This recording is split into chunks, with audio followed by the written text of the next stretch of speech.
انگار که باربی بندر وارد بیروت شده. یه جوری پیروزن که غلط بکنن بار دیگه از این پیروزی‌ها بخورن. یه علی آقا مونده و حوزش زلنسکی پلو با خورشت ترامپ. چی شد؟ همین همتی خودمون یه عمود خیمه گفتم داداش بر نزن. آقای احمد خاتمی با شما هستم. شل کن. معنویاتمون قلیان کنه. چشمشم دنبال مادر زنش نیست. سالی تاک شنبه تا چهارشنبه در من و توها. پرداخت آبونمان یا حق اشتراک در همه جای دنیا حتی در ایران یک امر عادیه. اما به خاطر شرایط امروز ایران میدونیم که برای شما امکان پرداخت اشتراک ماهیانه وجود نداره. ایرانیای خارج از کشور هم به دلیل شرایط زندگی و ساعت کاریشون شاید به اندازه شما هموطنان داخل کشور به اهمیت وجود شبکه من و تو واقف نباشند. توی چند ماه گذشته بارها از ما شنیدین که به حمایت ایرانیان خارج از کشور احتیاج داریم. و حالا از شما بینندگان عزیز داخل کشور بهتر برای اینکه شبکه من و تو رو به خاطر خودتون زنده نگه داریم، دفعه دیگه که با خانواده و اقوامتون خارج از ایران صحبت میکنیم یادتون نره بهشون بگید که حتما به کانال یوتیوب من تو جوین بشن.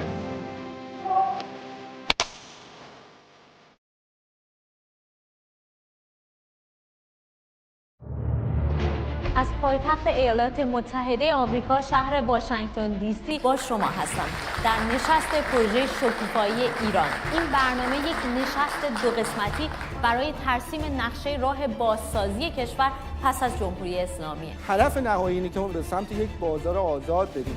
کارکنان جاری دولت میتونن برن به بخش خصوصی که درآمدشون قاعدتاً بالاتر خواهد رفت. از تدوین بودجه دولت آزاد تا اصلاح بانک‌ها و خصوصی سازی.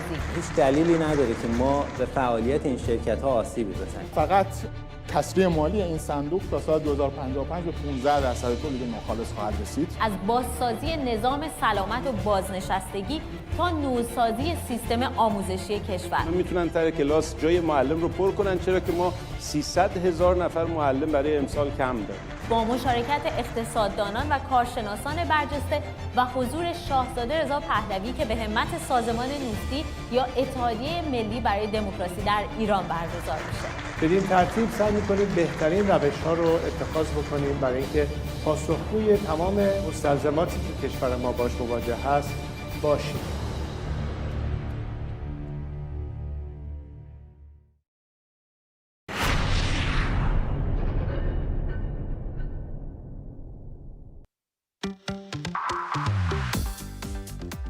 سلام بر شما، خوش آمدید به من و توها. اینجا در میز خبر من آنایتا بابایی و فرشاد متقی همراه شما خواهیم بود. ترامپ در آخرین اظهار نظرش مرتبط با رایزنی‌ها با جمهوری اسلامی گفته تهران میدونه که آمریکا از این مذاکرات از اونا چی میخواد.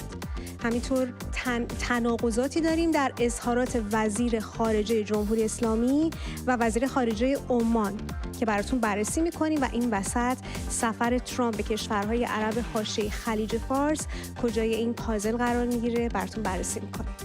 حزب PKK، حزب کارگران کردستان امروز اعلام کرده که این گروه مسلح بعد از بیشتر از 4 دهه با دولت ترکیه تصمیم گرفته به انحلال خودش پایان بده. همراه با میهمان برنامه به جزئیات این خبر خواهیم پرداخت و همچنین نگاهی داریم به ویدیوهای ارسالی شما شهروند خبرنگاران خوب من و تو.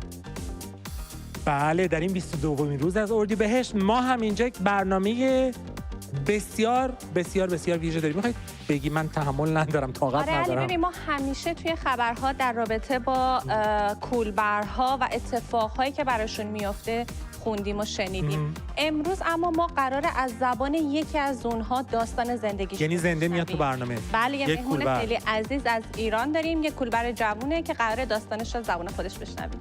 به جز اون میخوایم در مورد پرونده امیر تتلو هم صحبت بکنیم. هوادارانش گفتند میخوان در اعتراض به حکم اعدامش که قطعی شده به زودی در ایران اعتراض تظاهرات بکنن. همینطور از کیفیت بد کنسرت‌های ایرانی در داخل و خارج از ایران هم حرف میزنیم.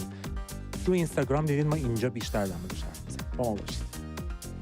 رفقا با درود، امیدوارم تندرست باشید و پرتوان. با علی حمید در خدمتتون هستم امروز. سلام بر شما. بریم علی آقا. در رابطه با اصناف می‌خوایم صحبت کنیم. آیا اصناف واقعا حامی تشکلات صنفی، حامی اصناف هستن یا اینکه نه یکی از چرخ دنده‌های دستگاه سرکوب به حساب میان. در این باره با هم گفتگو می‌کنیم امشب.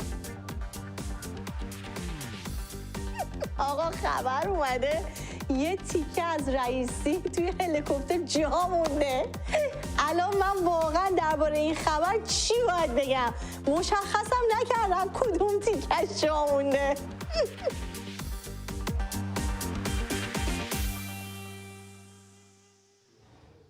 پیش از مشروع خبرها نگاهی داریم به رخدادهای امروز.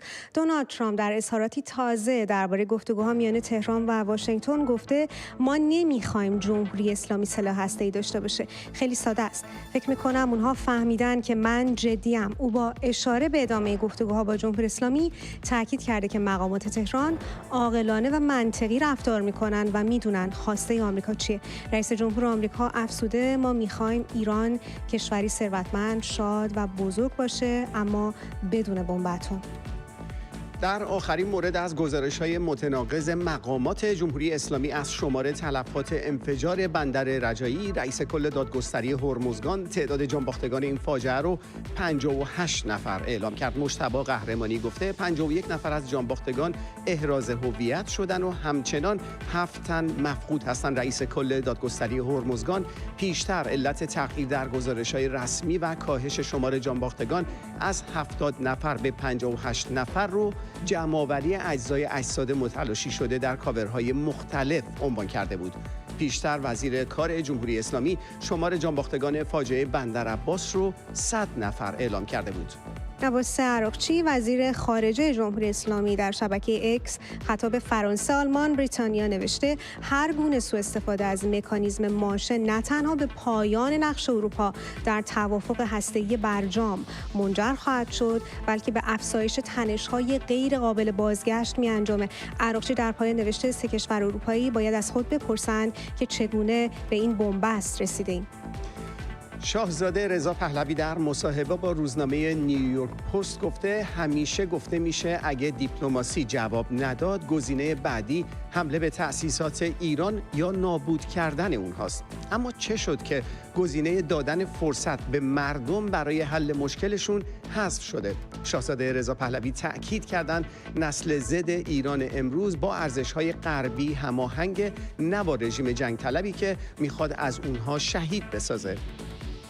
گروه تروریستی حماس ایدان الکساندر گروگان 21 ساله آمریکایی اسرائیلی رو تحویل صلیب سرخ داده. طبق اعلام دفتر نخست وزیر اسرائیل، واشنگتن به تل‌آویو اطلاع داده که این گروگان بدون هیچ شرطی آزاد میشه. حماس روز گذشته در بیانیه اعلام کرد ایدان الکساندر به عنوان بخشی از تلاش‌ها برای آتش‌بس و بازگشایی گذرگاه‌های امدادی آزاد خواهد شد. اسکات بسنت وزیر خزانه‌داری آمریکا در کنفرانسی خبری اعلام کرده که در پی مذاکرات با طرف چینی در سوئیس به توافقی دست پیدا کردند تا اکثر تعرفه‌های تجاری تازه‌ای که علیه یکدیگه وضع کردن رو به مدت 90 روز کاهش بدن. جیمیسون گریر نماینده تجاری آمریکا در این نشست گفته آمریکا موافقت کرده که نرخ تعرفه 145% بر کالاهای چینی رو تا 115% کاهش بده و به 30% برسونه. چین هم موافقت کرده که نرخ تعرفه کالاهای آمریکایی رو به 10% کاهش بده.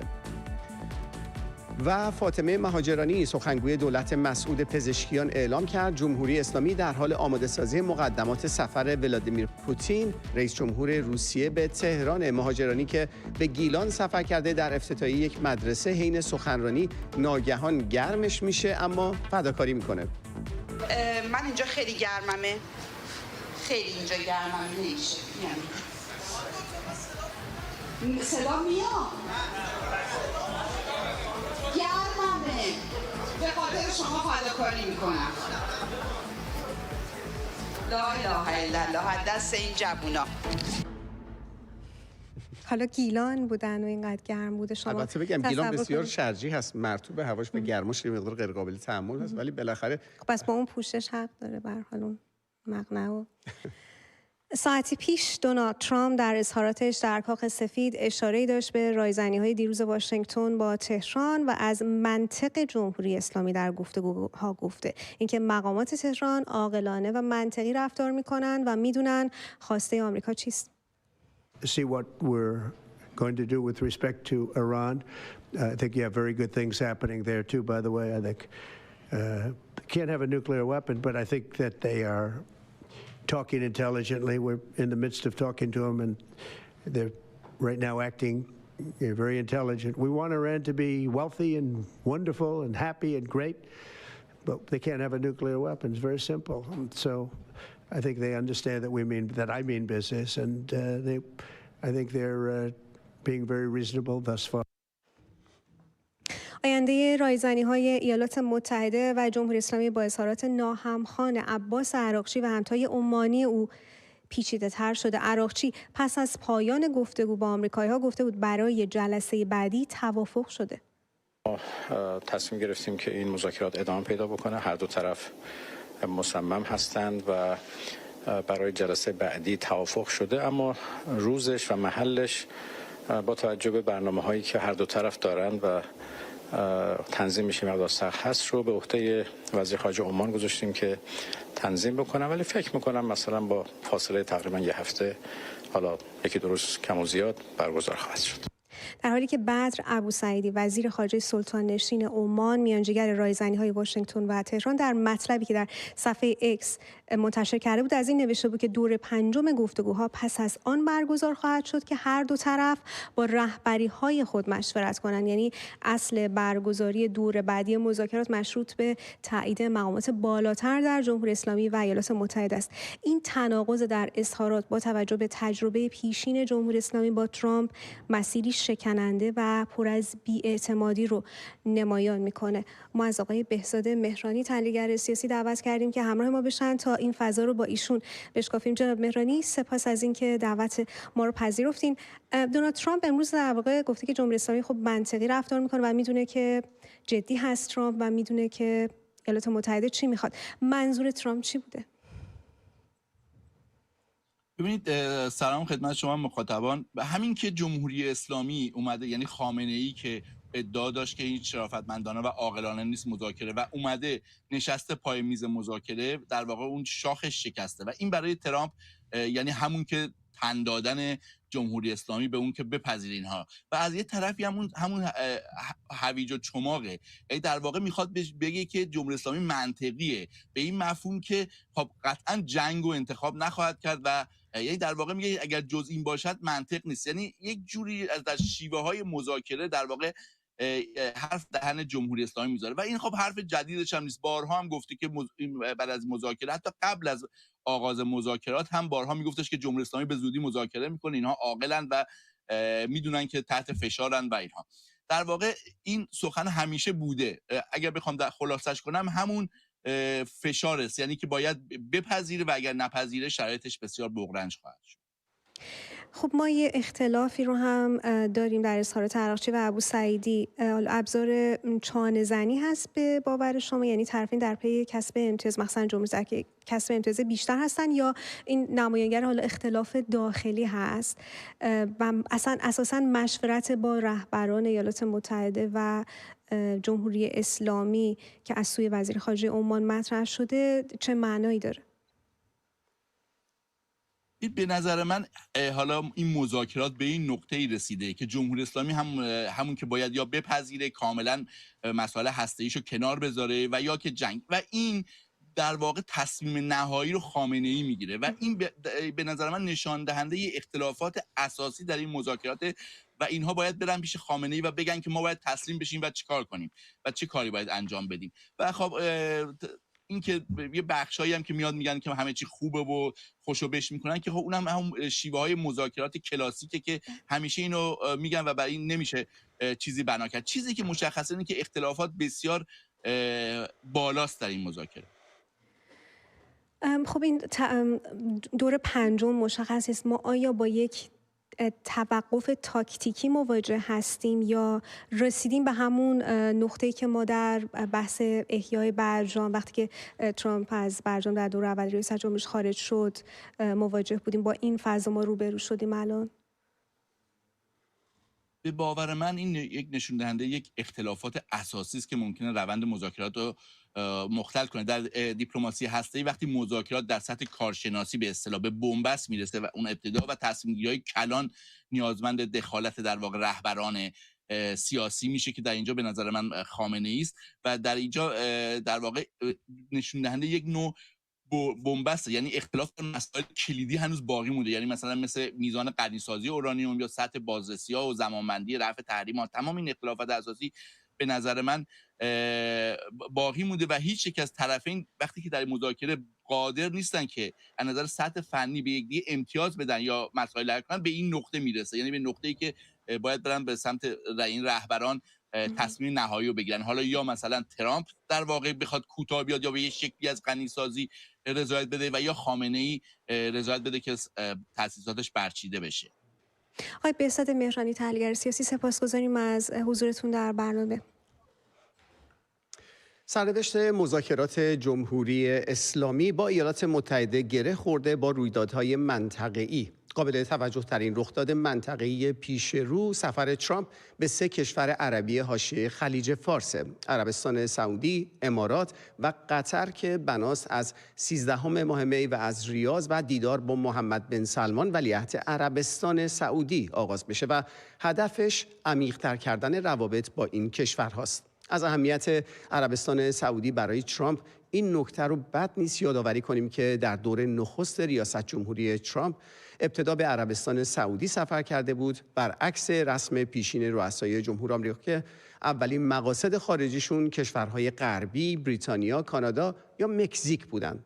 سخنگوی کاخ سفید هم در توصیف این سفر عبارت بازگشت تاریخی رو به کار برده. علاوه بر قراردادهای کلان اقتصادی، جلب حمایت کشورهای کلیدی منطقه توسط رئیس جمهور آمریکاست و بازنمایی دستاوردهای سیاسی خارجی ترامپ که در نامه به رهبر جمهوری اسلامی ضرب العجل 2 ماهه داده بود و ویتکوف نماینده ویژه ترامپ هم گفته بود در صورت عدم پیشرفت در مذاکرات روز یکشنبه با ایران این گفتگوها ادامه نخواهد یافت و آمریکا مسیر دیگری رو در پیش خواهد گرفت.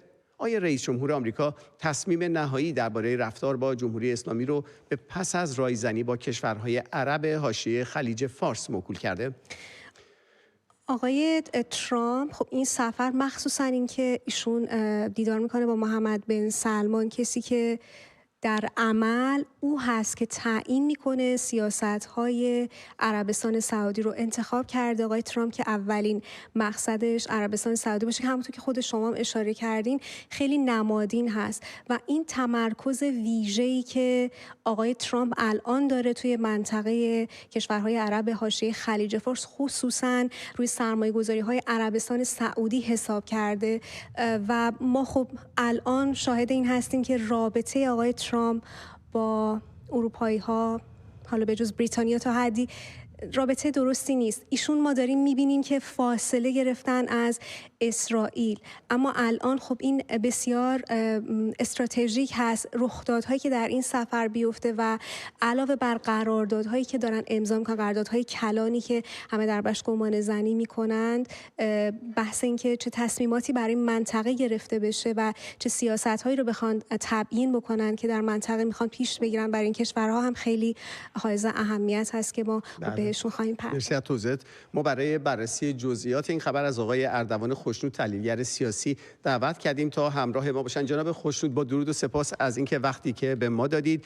شرایط گفتگوهای اتمی جمهوری اسلامی و ایالات متحده رو ما اگه کنار سیاست‌های ترامپ برای نزدیکی بیشتر با کشورهای عرب حاشیه خلیج فارس بذاریم، آیا ترامپ به دنبال امتیازگیری از این کشورهاست به نظر شما؟ درود بر شما و تردیدی نداشته باشید که ترامپ به دنبال امتیازگیریه و این در اصل چیز خیلی عجیبی هم نیست. دنیای سیاست یک آنارشی هست داخلش که هر کشوری باید به فکر منافع خودش و امنیت ملی خودش باشه و باید سعی بکنه نفوذ خودش رو در کشورهای دیگه زیاد بکنه و اینم بخشی از سیاست امریکاست که بتونه هژمونی خودش رو بیشتر بکنه و این همونطوری که عرض کردم خیلی در دنیای سیاست وجود داره. همه کشورها این کار رو میکنن و من فکر کنم که دونالد ترامپ با این سفر یک سری گفتگوهای بسیار سختی رو هم با این کشورهای عرب خواهد داشت. جناب خوشنود، ترامپ به دنبال اینه که نقش فعالی رو در شکل دهی دوباره به موازنه‌های منطقه‌ای ایفا کنه و ما میدونیم که گزینه نظامی علیه جمهوری اسلامی ایدئال کشورهای عرب نیست و توافق جمهوری اسلامی در راستای منافع این کشورهاست. ترامپ در این مورد چطور این کشورها رو با خودش همراه خواهد کرد؟ چه ترامپ به این نتیجه برسه که باید با جمهوری اسلامی مذاکره کرد و به یک نوع برجام 2.0 رسید یا اینکه باید به نیروگاه‌های هسته‌ای ایران حمله کرد، باید بتونه کشورهای منطقه رو با خودش داشته باشه و حمایت اونها رو داشته باشه. بدون تردید ترامپ قول‌هایی خواهد داد و تضمین‌هایی خواهد کرد برای این کشورها، به خصوص تضمین‌های امنیتی، تضمین‌های اطلاعاتی که این کشورها رو بتونه به همراه خودش داشته باشه.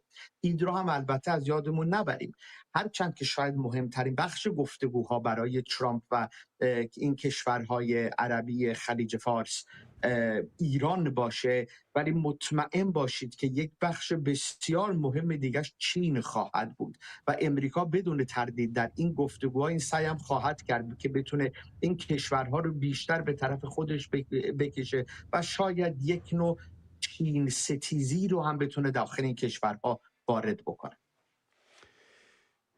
جناب خوشنود، فکر میکنید چه موقعیت و موضعی رو جمهوری اسلامی نسبت به سفر ترامپ داشته باشه؟ از دید جمهوری اسلامی مسلما سفر ترامپ اینم در این موقع حساس یک چیز خصمانه دیده میشه و جمهوری اسلامی مسلما به هیچ عنوان خوشنود نیست از این مسئله که ترامپ داره سفر میکنه. جمهوری اسلامی به خوبی میدونی که این سفر ترامپ به این معناست که یک سری گفتگوهای بسیار مهم رو در مورد ایران خواهند داشت با یکدیگر، به یک سری سعی خواهند کرد به یک سری از مسائل نزدیکتر بشن، سر یک سری مسائل هم عقیده بشن با هم دیگه. و خب این گفتم چه این باشه که بخوام مذاکره با جمهوری اسلامی رو به سر برسونن یا اینکه بخواد حمله نظامی به جمهوری اسلامی بشه، باید این کشورها با هم دیگه هم عقیده باشن و مطمئن باشید که سرویس‌های اطلاعاتی جمهوری اسلامی بسیار سرشون شلوغ خواهد بود. آقای اردوان خوشنود، تحلیلگر سیاسی، سپاسگزاریم که وقتی که امشب به ما دادید. عباس عراقچی وزیر امور خارجه جمهوری اسلامی لحظاتی قبل وارد امارات متحده عربی شده و با وزیر خارجه این کشور، معاون نخست وزیر و معاون رئیس امارات متحده عربی دیدار کرده. این دیدار درست بعد از مذاکرات پیچیده دیروز عراقچی با مقامات آمریکایی و بعد از سفر او به عربستان و قطر رخ میده. همونطور که میدونین قرار دونالد ترامپ رئیس جمهوری ایالات متحده هم همین هفته به سه کشور یعنی عربستان سعودی، قطر و امارات متحده عربی در حوزه خلیج فارس سفر کنه. سفری که گفته میشه بسیار مهمه و میتونه روابط این کشورها با آمریکا و به تبع با جمهوری اسلامی رو تغییر بده. وزارت خارجه جمهوری اسلامی اعلام کرده این دیدار عباس عراقچی برای گفتگو درباره مسائل منطقه‌ایه. در اینجا نگاهی داریم به چند خبر کوتاه. رئیس جمعیت هلال احمر مدعی شده که در جریان عملیات پیجرها در لبنان تیم‌های ایرانی موفق به انجام 1260 عمل جراحی بر روی اعضای حزب الله شدند. کلیوند گفته در این حادثه که 3000 نفر مجروح شدند، جمهوری اسلامی نقش مؤثری در امداد رسانی ایفا کرده و 500 نفر از مجروحان رو هم برای درمان به ایران منتقل کرده. و کاخ الیزه به این ادعا که امانوئل مکرون رئیس جمهوری فرانسه هنگام گرفتن عکس با نخست وزیر بریتانیا و صدر اعظم آلمان بسته مواد مخدرش رو از روی میز برمی‌داره و پنهان میکنه تکذیب کرد. به دنبال انتشار تصاویری از دیدار 3 رهبر اروپایی در اوکراین، شماری از کاربران حامی روسیه مدعی شدند مکرون هنگام گرفتن عکس بسته کوکائین رو مخفی میکنه. کاخ الیزه با رد این شایعات در شبکه اکس اعلام کرد وقتی وحدت اروپا برای برخی ناخوشایند میشه، جریان اطلاعات غلط تا جایی پیش میره که یک دستمال ساده رو مواد مخدر جلوه میدند.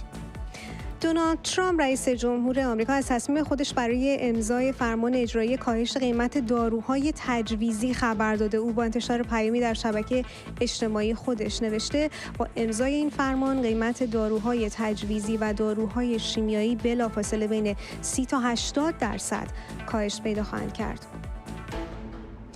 در روزی که استیو ویتکاف نماینده ویژه دونالد ترامپ در خاورمیانه در اسرائیل و با نخست وزیر این کشور دیدار داشته، ایدان الکساندر، گروگان اسرائیلی آمریکایی که از 7 اکتبر در اسارت این گروه تروریستی بوده در غزه آزاد و به صلیب سرخ از سوی حماس تحویل داده میشه. دونالد ترامپ رئیس جمهور آمریکا در یک نشست خبری گفته بوده به گمان همه ایدان کشته شده بوده، اما او زنده است و ظرف چند ساعت آینده آغاز خواهد شد. خانواده‌اش بسیار خوشحال هستند. او از 7 اکتبر در اسارت بوده و حالا به خانه باز میگرده. ترامپ از نقش میانجی آمریکایی استیو ویتکاف در این روند قدردانی کرده و آزادی این گروگان رو یکی از خبرهای بزرگ توصیف کرده.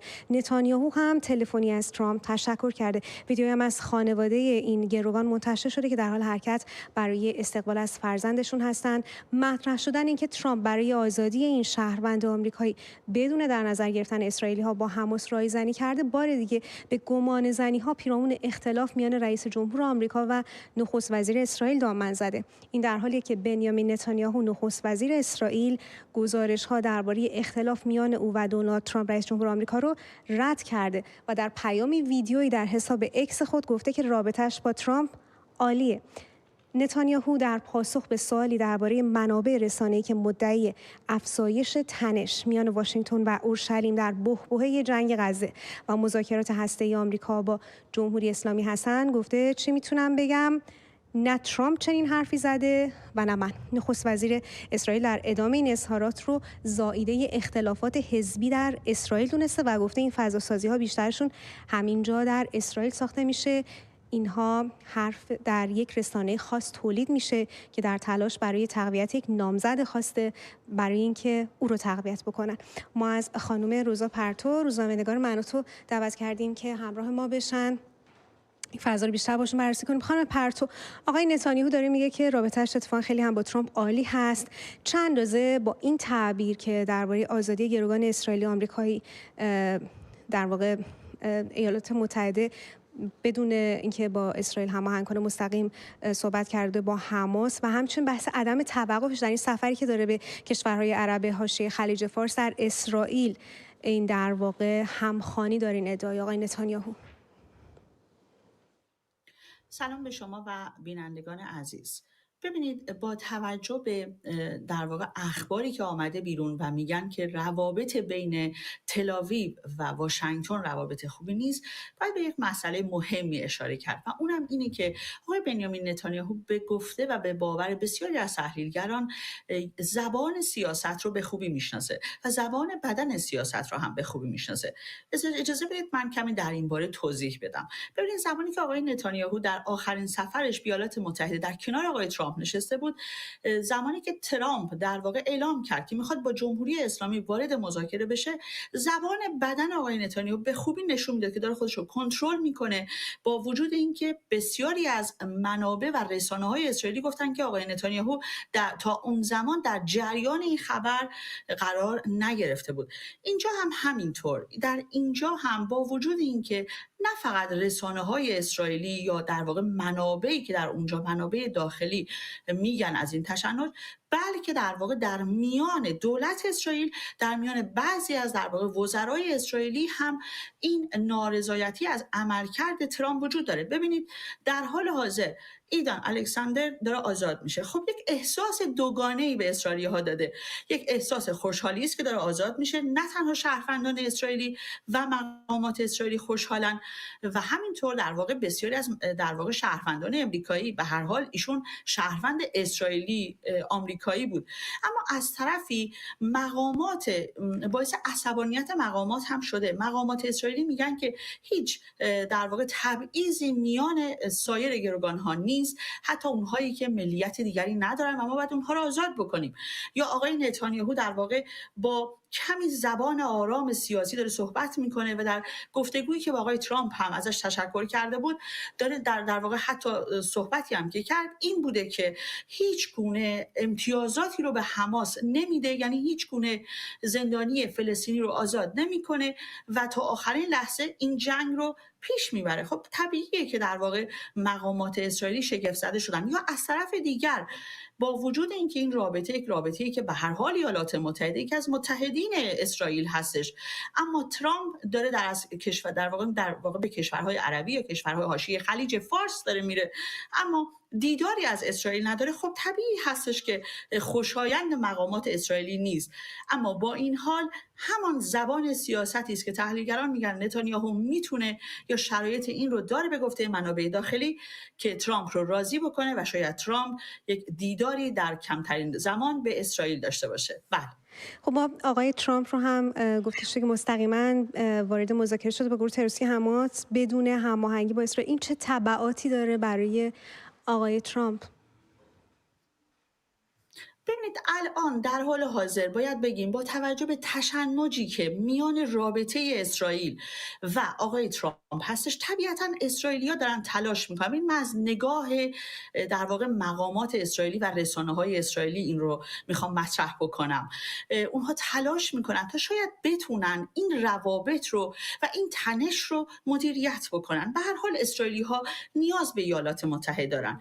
اسرائیلی‌ها نیاز به در واقع کشورهای همپیمان ابراهیم دارن یا نیاز به کشورهایی دارن که بخواد وارد این پیمان بشه. اسرائیلی‌ها نیاز به رابطه با عربستان سعودی دارن، حتی برای اینکه در واقع یک منظر خوشایندی نشون بده به سایر کشورهای عربی نیاز دارن که عربستان سعودی اونها رو حمایت بکنه.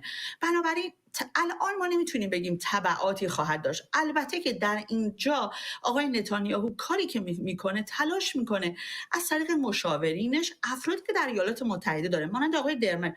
آقای درمن شخصی هست که آمریکایی است و اسرائیلی، سالها سفیر بوده در اونجا و آمریکایی ها و سیاست آمریکا رو به خوبی میدونه و حتی آخرین بار به گفته آکسیوس و بسیار از منابع اسرائیلی در واقع کاخ سفید با ویتکاپ دیدار داشته و سخنانی رو حتی به ترامپ رسونده.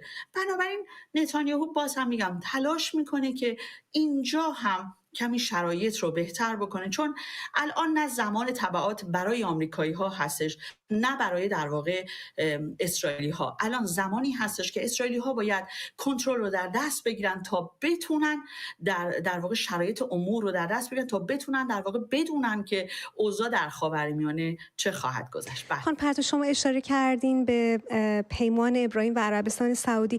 گفته شده، این گمان زنی مطرح شده که ترامپ بنا هست که اعلام بکنه در واقع به رسمیت شناختن کشور مستقل فلسطین رو به جز حماس و خب در این سفر که داره میره به کشورهای عربی حاشیه خلیج فارس چه اندازه در واقع ممکن هست که اسرائیل با یک همچین اقدامی از سوی دونالد ترامپ راضی بشه به عادی‌سازی روابط با عربستان سعودی؟ ببینید این که در واقع تشکیل کشور فلسطین همیشه جزء در واقع مسائلی بوده که عربستان مطرح کرده. یعنی بن سلمان جزء مسائلی که همیشه گفته که من در واقع میتونم به روابط عادی سازی خودم با اسرائیل فکر بکنم زمانی که در واقع کشور فلسطینی تشکیل بشه. خب طبیعتاً ترامپ داره تلاش میکنه که بتونه عربستان سعودی رو راضی بکنه که وارد پیمان ابراهیم بشه، اما میدونیم که این یک چالش بزرگی هست برای مقامات اسرائیل. ببینید بعد از 7 اکتبر خب وقایعی که داره میگذره، جنگ‌هایی که داره میشه در خاورمیانه و اینکه بارها اسرائیل بارها گفته حضور حماس رو نمیپذیره، اینجا یک چالش هستش. خب تشکیل کشور فلسطین به تایید ترامپ و یا اینکه حتی بتونه اسرائیل ها رو راضی بکنه، چالشش اینجاست که چه کسی در واقع این حکومت در واقع اونجا تشکیل میشه در واقع بتونه مسئولیتش رو و اداره کشور فلسطین رو بر عهده بگیره. چون اسرائیل بارها گفته ما حتی حاضر نیستیم که محمود عباس رهبر خودگردان تشکیلات فلسطینی در اونجا قرار بگیره. از طرفی حماسی ها، گروه تروریستی حماس خودش رو یکی از مدعیین در واقع اداره این کشور میدونه و حتی طی پیامی هم که به محمود عباس چندی پیش رسونده بود این بود که در تشکیل کشور فلسطینی ما باید با یکدیگر متحد باشیم. در اینجا باز هم ما داریم میبینیم مسئله حماس یک چالش بزرگی برای اسرائیل هستش و از طرف دیگری که بسیار هم مهم هستش دولت راستگرای اسرائیل، وزرای راستگرایی که به هیچ عنوان حاضر نیستن که کشور فلسطین تشکیل بشه. چیزی که اینجا مهم هستش بر این باورن اسرائیلی ها که تشکیل کشور فلسطین و باز هم وجود حماس، چون در اینجا باید بگم حماس پاشو پس نمیکشه، امنیت اسرائیل به خطر میفته. شاید یک گمان زنی در اینجا بشه کرد و اونم این هستش که برای تشکیل کشور فلسطین و راضی کردن دولت اسرائیل، علل خصوص وزرای راستگر و آقای نتانیاهو که در واقع این تضمین رو بدن امنیت اسرائیل حفظ میشه، بایستی ببینیم که آقای دونالد ترامپ در واقع در روزهای پیش رو چه مذاکراتی رو میتونه در واقع با اسرائیل داشته باشه. بله. خیلی ممنون خانم پرتو. تا فرصت بعد. خبرگزاری فرات، رسانه نزدیک به PKK یا حزب کارگران کردستان، روز دوشنبه گزارش داد که این گروه مسلح بعد از بیش از 4 دهه درگیری با دولت ترکیه تصمیم به انحلال خودش گرفته و به مبارزه مسلحانش پایان داده. بر اساس این گزارش تصمیم PKK در پی برگزاری کنگره‌ای در شمال عراق اتخاذ شده که هفته گذشته و در پاسخ به فراخوان عبدالله اوجالان رهبر زندانی این گروه برگزار شده بود. اوجالان در ماه فوریه خواستار انحلال رسمی PKK شده بود. در بخشی از بیانیه‌ای که رهبر این گروه مسلح در اون زمان منتشر کرد اومده بود که نتایج اجتناب ناپذیر انحرافات ناسیونالیستی افراطی مثل تلاش برای ایجاد یک دولت ملت جداگانه، فدرالیسم، خودمختاری اداری و راه حل‌های فرهنگی محور قادر به پاسخگویی به واقعیت جامعه شناختی تاریخ نیست. درگیری میان PKK و دولت ترکیه طی بیش از 4 دهه گذشته به کشته شدن بیش از 40,000 نفر منجر شده. این گروه در فهرست سازمان‌های تروریستی ترکیه، آمریکا و اتحادیه اروپا قرار داده. ما برای بررسی بیشتر این خبر از آقای حجت کلاشی، تحلیلگر و فعال سیاسی دعوت کردیم تا میهمان برنامه ما باشند. جناب کلاشی، با درود و سپاس از حضورتون در برنامه امشب. PKK یک گروه مسلحه که حالا داره در واقع منحل میشه. آیا ارزیابی‌ها حاکی از اینه که راهکار سیاسی برای این گروه وجود داره؟ درود خدمت شما بینندگان عزیز. میدونید اگر ما بخوایم تاریخچه رو اول بررسی بکنیم، ببینیم که اصلا علت پیدایش همچین چیزی چه بوده و بعد ببینیم که روندها به کجا میره.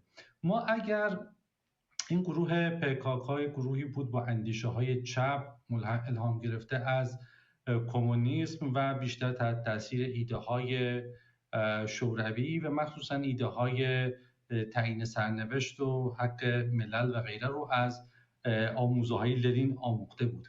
منتها اگر ما بخوایم رویه این قضیه رو بتونیم بخراشیم و بعد به پس و پشت این ایده بریم، میبینیم که در واقع یک حرکت مبتنی بر حفظ هویت در اونجا وجود داشت. چه هویتی اونجا وجود داشت؟ ببینید ما بعد از اینکه خلافت در عثمانی فرو پاشید و عثمانی برای دوران طولانی هم مرز ایران بود و با ایران به عنوان یک میراثدار خلافت با ایران جنگید، در جاهایی بر ایران چیره شد و جاهایی هم ایران بر عثمانی چیره شد. عثمانی که تا قلب اروپا تاخته بود، اما به هر حال در این سمت ایران توانسته بود دژهای استواری جلوی عثمانی درست بکنه.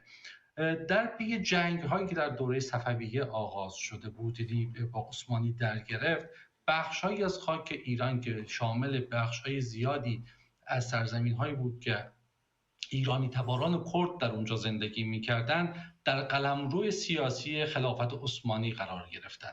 بعد از فروپاشی خلافت عثمانی، مرد بیمار اروپا وقتی فروپاشید و عثمانی از هم گسست، در اونجا ایده‌ای شکل گرفت که یک دولت و یک ملت جدیدی ابداع بشه به وسیله ترکان جوان و بعد کمال آتاتورک، و اونها این بود که یک تاریخی برای اونجا بسازن، یک گذشته‌ای درست بکنن، یک زبان جدیدی درست کنن بر آناتولی و یک پرچم و یک هویت جدید ملی. اما اون سیاست‌های تاریخی و هویتی جدید که در پی ابداع ایده دولت ترک بود، در پی انکار و سپس نابودی عنصرهای غیر ترک در اونجا بود. البته اونجا عنصر ترک بسیار کم بود، اما ترکیزاسیون منطقه آغاز شده بود از طریق ابداع زبان و تحمیل اون زبان بر مردمان آناتولی و حذف زبان فارسی زدایی و زبانهای دیگه‌ای که توی اونجا بود. سعی کردن یک ملت درست بکنن. در نتیجه یکی از فشارهای عمده بر روی کردها اعمال شد. هویت و سنت فرهنگی کردها که هویت و فرهنگ ایرانی بود انکار شد، حذف شد، نوروز قدغن اعلام شد و کردها رو به عنوان ترک‌های کوهستان در نظر گرفتن و زیر فشار قرار دادن. از اون سالها یک مبارزه آغاز شده بود، از نقشبندی‌ها بگیرید تا مبارزات دیگری که در نهایت مبارزه رسید به دست PKK که عنصر چپ در اون قوی بود. ولی در پی این چپروی‌های به اصطلاح استالین چپروی‌های کودکانه باعث شد که اون اقبال عمومی به اینها کاسته بشه و اینها بیشتر شکل نظامی پیدا کنند. نکته بسیار مهمی که وجود داشت توی این اتفاق، توی این کنگره، در مقدمه این کنگره بیانیه‌ای که خونده شد، در مقدمه این بیانیه اومده ما در شرایطی که حملات ترکیه ادامه داره، یعنی که ترکیه حملات پهپادی هوایی و زمینی خودش رو محدود نکرده بلکه تشدید کرده بود و از طرف دیگه از سوی حزب دموکرات کردستان عراق هم در محاصره هستیم. اینجا نکات خیلی ظریف و مهمی وجود داره. یک، این تیر خلاصی است بر ایده کذایی ناسیونالیسم کردی. نشون میده همونطور که در شنگال در زمان داعش نشون داد که ایده ناسیونالیسم کردی ایده خیالی و دروغین هست و اونجا هم دیدیم که اسلحه خودشون رو ریختن زمین، اقلیم کردستان حکومتش، و شنگالی ها رو، ایزدی ها رو دادن دست داعشی ها. اینجا هم حزب دموکرات کردستان عراق همکاری داره با ترکیه و حاضر نشد حزب کارگران رو حمایت کنه، PKK رو حمایت کنه. بنابراین در واقع میشه گفتش که از یک سوی عراق از طریق حزب دموکرات در محاصره بودن، از طریق اقلیم، از طرف دیگه‌ای هم ترک ها در حال حمله هوایی زمینی مخصوصا پهپادی بودن و از طرف دیگه‌ای هم با فروپاشی حکومت اسد که یکی از مهمترین و جدیترین حامیان سیاسی و نظامی امنیتی PKK بود، در واقع عقبه لوجستیک و امنیتی خودشون رو از دست دادن و به نوعی بی‌پناه شدن.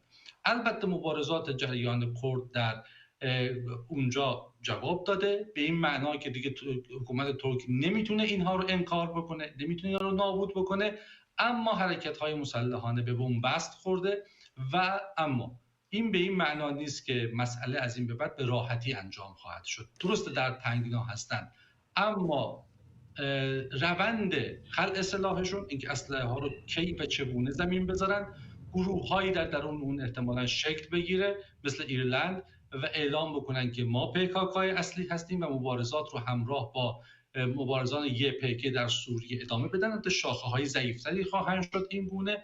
از طرف دیگه هم ترکیه باید که روند جدی رو مبنی بر آزاد کردن افرادی رو که از حزب خلق بود گرفته، زندانی کرده، اونا رو باید آزاد بکنه، فضای سیاسی رو بازتر بکنه، قانون اساسی رو که ملهم از 1924 هست اصلاح بکنه، اصلاحات خیلی جدی رو باید بکنه و از طرف دیگه هم باید تعیین بکنه که این رهبران PKK رو میخواد چه کار بکنه. آیا اگر اسلحه رو زمین بذارن میتونن به زندگی شهروندی برگردن یا نه؟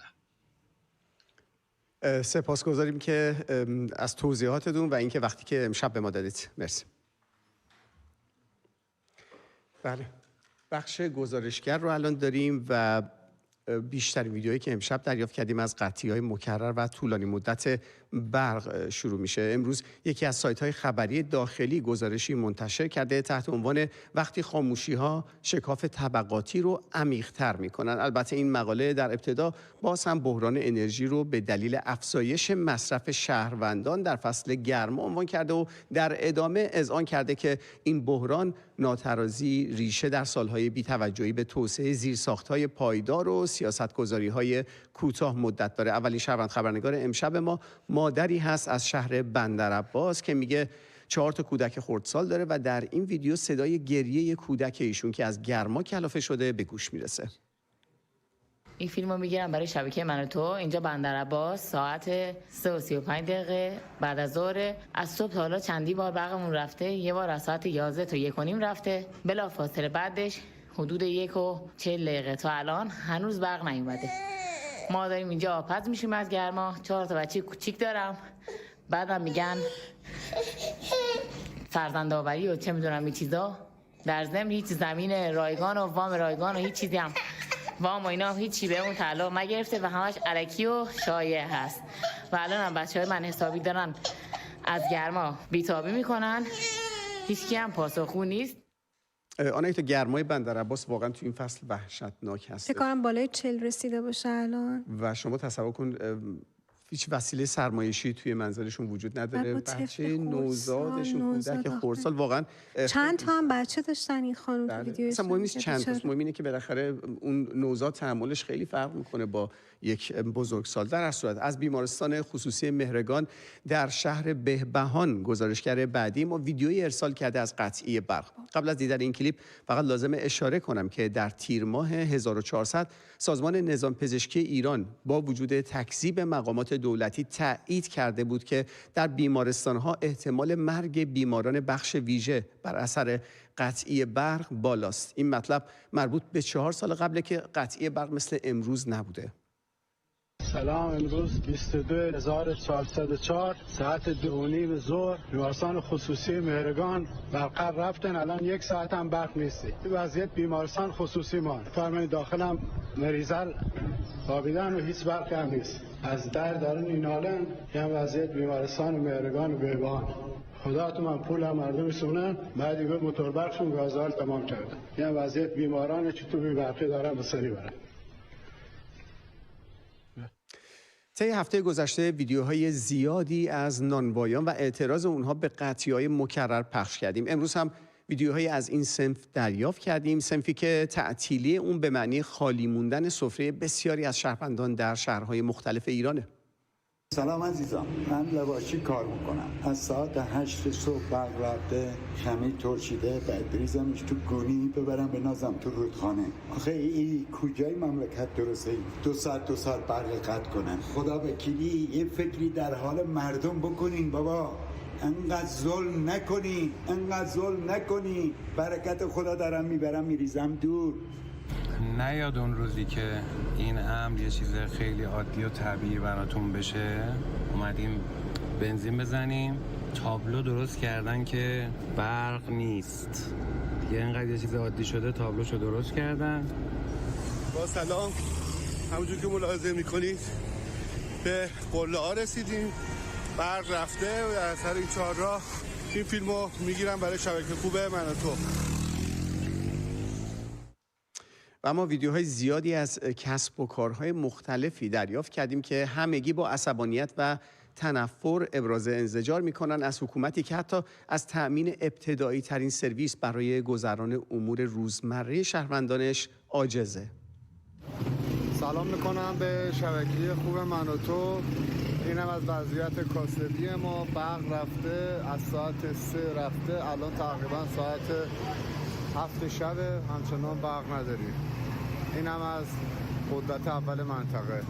اینجا پایانه کرمانه. میبینید برقا رفته، تمام اتوبوس‌ها با خاطر اینکه وضعیت بگیرن و راه بیفتن اسیرن.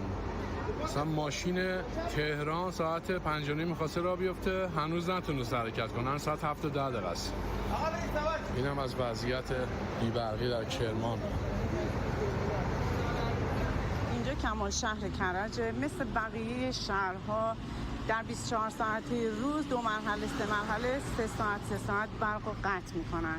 میخواستم صحنه تأسف‌ها رو نشونتون بدم. ملتی که به میل خیش تن به زور میده آیا روز آزادی رو میتونه ببینه؟ نگاه کنین دوستان، گوشه گوشه این شهر پر از موتور برقه. تو رو خدا نگاه کنین، این حال روز ما ایرانیان که نمیتونیم رنگ خوشی رو به چشم ببینیم. در پایان این فیلم هموطن گرامی، با این کارای شما هرگز مملکت درست نمیشه. این سرزمین فقط با اتحاد و همبستگی خود این ملت مشکلش حل میشه. به امید روزای خوب برای ایران عزیزتر از جانمون. اینو میفرستم واسه گزارشگر شبکه خوب من و تو. بعد زمانی این در واقع خشم مردم بیشتر میشه، یعنی من خودم رو میذارم جای اونا که به خاطر خدماتی که دریافت نمی‌کنی یا خدماتی که ناقص و نادرست داری دریافت می‌کنی باید هزینه هم پرداخت بکنی. از در واقع آسیبی که به لوازم برقی منازل میرسه به خاطر این. بله یه جا داشتیم که ما منزلشون آتیش گرفت و اصلا به خاطر این قطعی در شیراز بود اگر اشتباه نکنم. توی گزارش امروز میگم ویدیو خیلی زیاد بود. اتفاقی که اونایی که توی گزارش بعدی انتخاب کردم در مورد همین هستش که یخچالی هستش که خانم از مسافرت برگشتن، یخچالش کاملا غیر از اینکه وسایل توش تو این گرونی خراب شده، خوراکی داخل یخچالش هم سوخته. و در مورد اینکه گفتید پولی که باید پرداخت کنن، اون گزارش رو هم امشب داریم، تو گزارش بعدی خواهید دید که میگن که یه خونه‌ای که در واقع 70 متری آپارتمان میگه برای من 300,000 تومان پول برق اومده. برقی هم که همیشه در واقع قطع هستش. در صورت گزارشگر بعدی ما میگه شما حتی نمیتونی یک پنل خورشیدی رو روی چراغ‌های راهنمایی بذارید که برقشون رو تامین کنن. و به دنبال اون ویدیویی داریم از محله‌ای در تهران پارس در تهران که طبق گفته شنوند خبرنگار ما ساعت‌ها برقشون قطع شده و کارکنان اداره برق هم از رفع این مشکل عاجز هستند. وقت شما میخواید با آمریکا و اروپا در بیافتید، شما یه چراغ قرمز ساده رو نمیتونید برقش رو تامین کنید.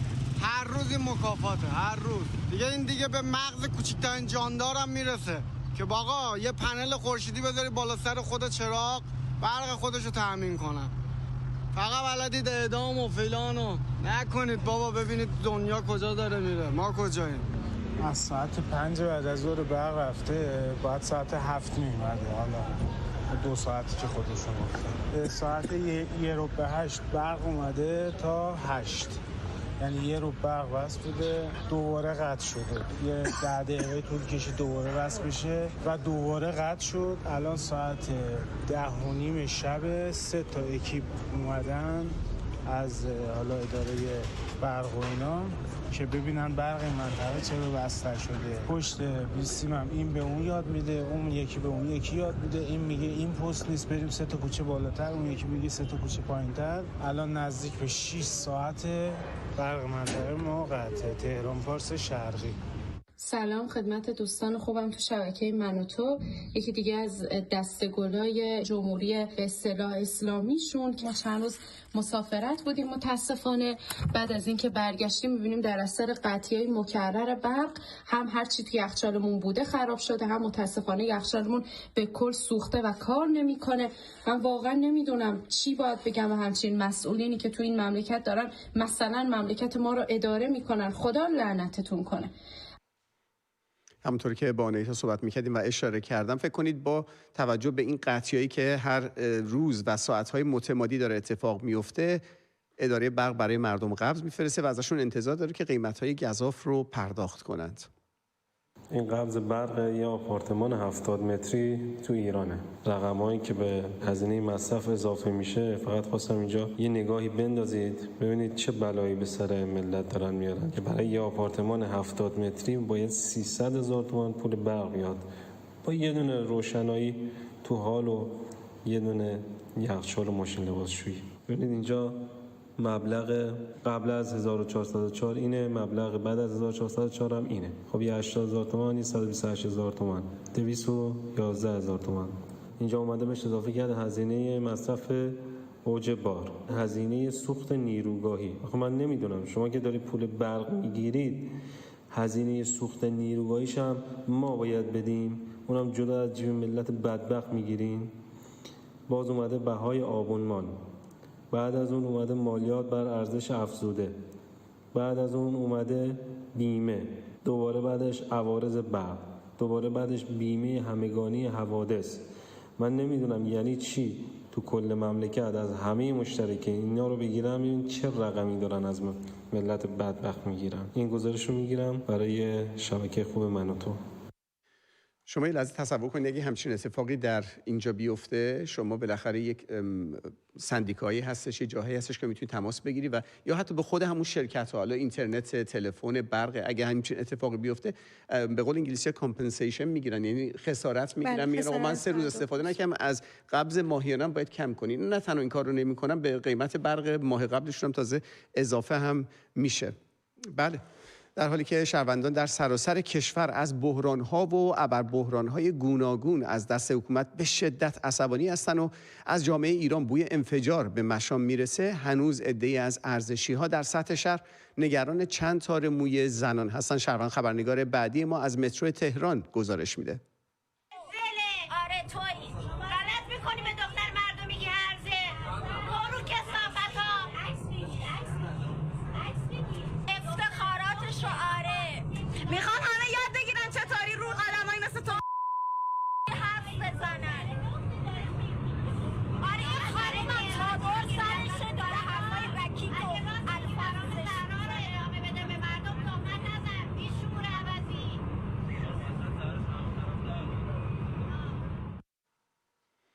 شما چیز خوبی گفتید.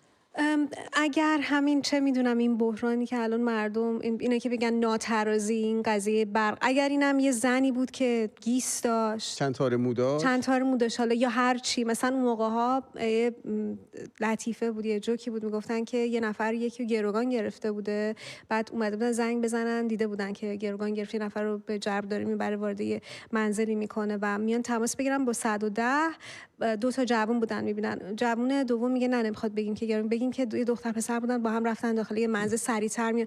و واقعا همین، اگر این حساسیت که روی یه سری از موارد دارن، روی اساسی ترین و بنیادی ترین نیازهای مردم جامعه داشتن، عوض اینکه بخوان یک اقلیتی رو بخوان راضی بکنن، حکومت بخواد راضی بکنه، خب وضع مملکت الان به اینجا نمیرسید. و برای خیلی از کاربرا این سوال پیش اومده که واقعا این ارزشیایی که توی خیابون و توی حالا مترو هر جا که هستن به این شکل مزاحم شهروندان میشن، مگه اینا چه حقوقی دریافت میکنن، چه درآمدی دارن؟ که آیا اینا تافته‌های جدا بافته‌ای هستن که درد جامعه رو درک نمیکنن؟ اینا چه زندگیایی دارن؟ چون اکثرشون که نگاه میکنی به نظر نمیاد که وضع مالی خوبی هم داشته باشن. به نظر میرسه از اخشاری باشن که حالا خیلی وضع مالی درستن. و کی واقعا اینا رو تمجید و ستایش میکنه به خاطر همچین رفتارشون؟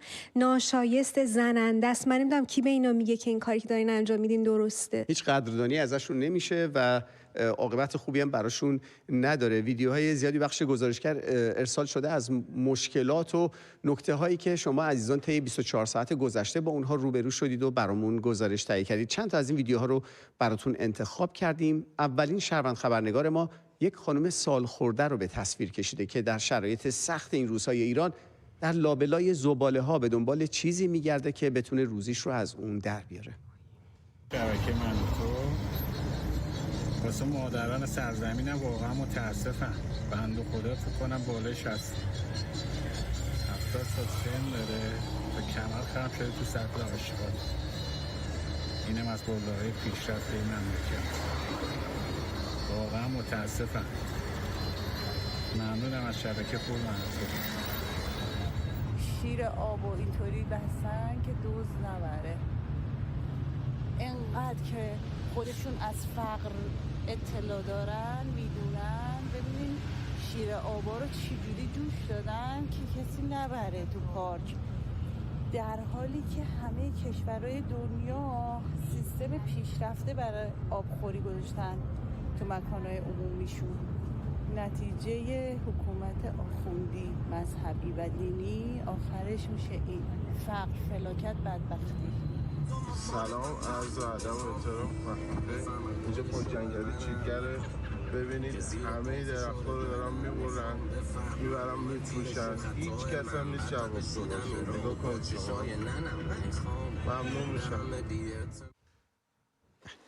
و امروز جمعی از رانندگان ماشین‌های سنگین که خودروهاشون در گمرک ایران و پشت مرز مونده و ثبت سفارش و پلاک نشدن دست به تجمعی اعتراضی زدن. گوش میدیم به گوشه‌ای از شعارهایی که این رانندگان امروز سر دادند.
و از علویجه اصفهان، شهری تاریخی با طبیعتی بکر و منحصر به فرد در دامنه زاگرس، گزارشی برامون ارسال شده از زنجیره انسانی که به نشانه اعتراض به کوهخواری و تخریب منابع طبیعی این شهر شکل گرفته. گزارشگر مناطو برامون نوشته افرادی بدون داشتن مجوز معادن سعی دارن کوههای این طبیعت بکر رو از بین ببرند.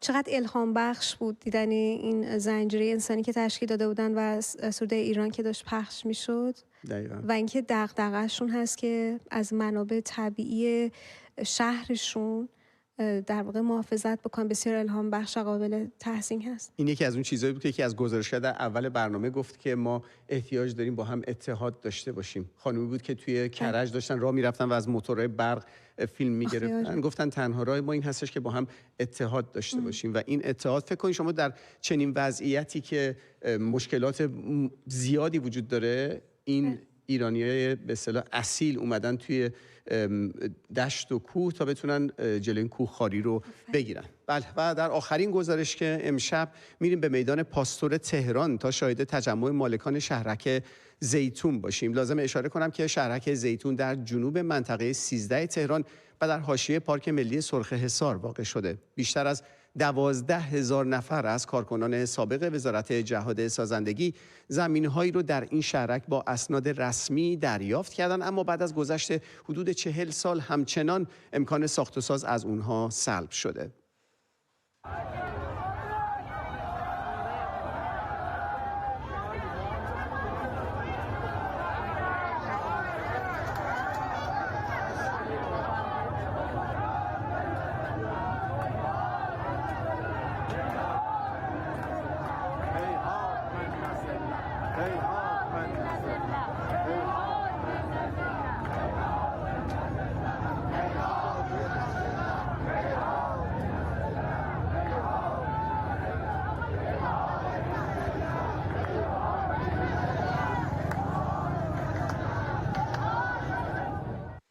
واقعا لازمه تشکر کنیم از همه گزارشگرانی که در تهیه این بخش همکار و همراه ما هستن. شما هم اگه دوست دارید برای ما گزارش بفرستید میتونید از طریق شماره که روی صفحه میبینید 2044 75 90 899 999 به واتساپ و تلگرام گزارشگر برامون ویدیوتون رو ارسال کنید که منتظرش هستیم. و من میخواستم یک نکته دیگری رو هم اینجا بهش اشاره کنم که شما که گزارشگران مناطق و بیننده های ما هستید، اگه اقوامتون و دوستانتون در خارج از کشور هستن لطفاً فراموش نکنید که بهشون بگید از طریق یوتیوب، کانال یوتیوب منوتو عضو جوین ما بشن تا بتونن در این راه اونها هم با ما همراهی کنن. سپاس از همراهی شما.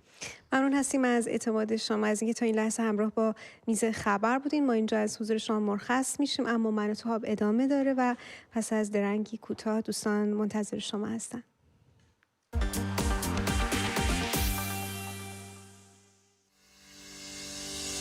هممون میدونیم که مهاجرت آسون نیست. من با بیش از 3 دهه تجربه موفق در زمینه اخذ مهاجرت به کشور کانادا از قبیل استارتاپ، کارآفرینی و دانشجویی این مسیر رو برای شما هموار می‌کنم. من صدف تحریری هستم، وکیل رسمی دادگاه‌های کانادا. مهرانه طباطبایی هستم. با بیش از 30 سال تجربه در کلیه امور مهاجرت به کشور کانادا.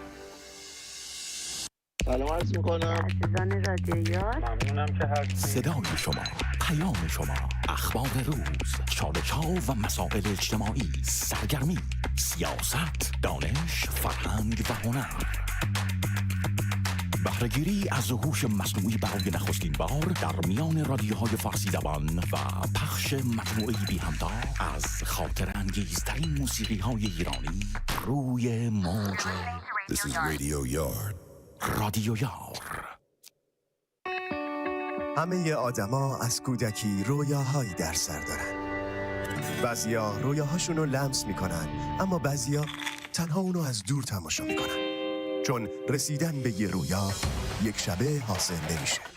لازمه ی تحقق یک رویا تلاش بی‌وقفه، راهنمایی تخصصی و امکانات مورد نیاز. مؤسسه پیوند فرزندان شما رو به سمت رسیدن به رویاهاشون هدایت میکنه. برای کسب اطلاعات بیشتر به وبسایت payvanduk.com مراجعه فرمایید. بله، عصر شما بخیر. عصر شما بخیر خانم. مرسی. میگم صبح تابستون بود، دارن زمستون شده بیرون. منم که همش بعد از وضعیت آب و هوا حرف بزنم. نه ببین اصلا فصل بهار دیگه، دیدی که نصف آسمون آفتابی بود، نصفش تگرگ و بارون شدید. یعنی قشنگ به 2 قسمت یه جا ابر آسمون، یه جا پر از ستاره. عرض کنم خدمت شما که اولا من خودم خیلی هیجان دارم به خاطر برنامه امروز، به خاطر اینکه فکر می‌کنم محتوایی که داریم خیلی جالبه برای خودم که هیجان انگیزه. اما البته هیچ ماست بندی نمیگه ماست من ترشه، اینم بگم. میخوایم در مورد یکی از پر سر و صداترین کاراکترها، آدمها، هنرمندا، اهالی شبکه‌های اجتماعی، واقعا نمیدونم دیگه چی باید اسمش رو بذاریم، صحبت کنیم. امیر تتلو. میدونیم که امیر تتلو در زمستان 1403 به اعدام محکوم شد. البته حکمش مفصله. به دلیل سب النبی یا توهین به پیغمبر به اعدام محکوم شده به اتهام تشویق به فساد و فحشا به 10 سال زندان که در حال اجرا هستش.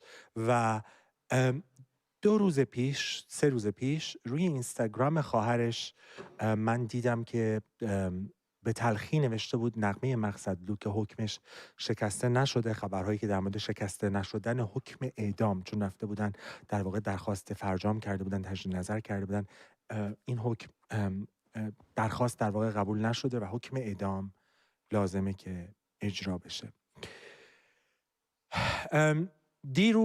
دیشب امیر تتلو خطاب به خامنه‌ای پیامی از زندان اوین منتشر کرده. پیام البته کاملا محتوای پیامی کمی پیچیده هستش و او خودش رو پسر رنگارنگ ایران خونده و از خامنه‌ای که او رو رهبر کشور ما خطاب کرده یه جورایی خواسته که ببخشتش، چون ظاهرا در این مرحله بسیار پیچیده هستش. اولا باید بگم در این مرحله اونطور که خانواده تتلو، هواداران تتلو تصور میکنن، تنها چیزی که او رو نجات خواهد داد عفو خامنه‌ای هست. یک منبع آگاه، این منابع آگاه هم ما رو کشتن والا. این یک منبع آگاه به مطبوعات در داخل ایران گفته که البته هیچ چیز قطعی نیستش، ولی خب وقتی خانواده این رو میگن که هر روز به هر حال دارن دنبال میکنن این پرونده رو، به نظر میرسه که دست کم جایی که ما الان ایستادیم این حکم در واقع درخواست تجدید نظرش دست کم شکسته نشد. این که حالا حکم اعدام اجرا بشه و کی اجرا بشه حرفی که میشه در موردش بحث کرد.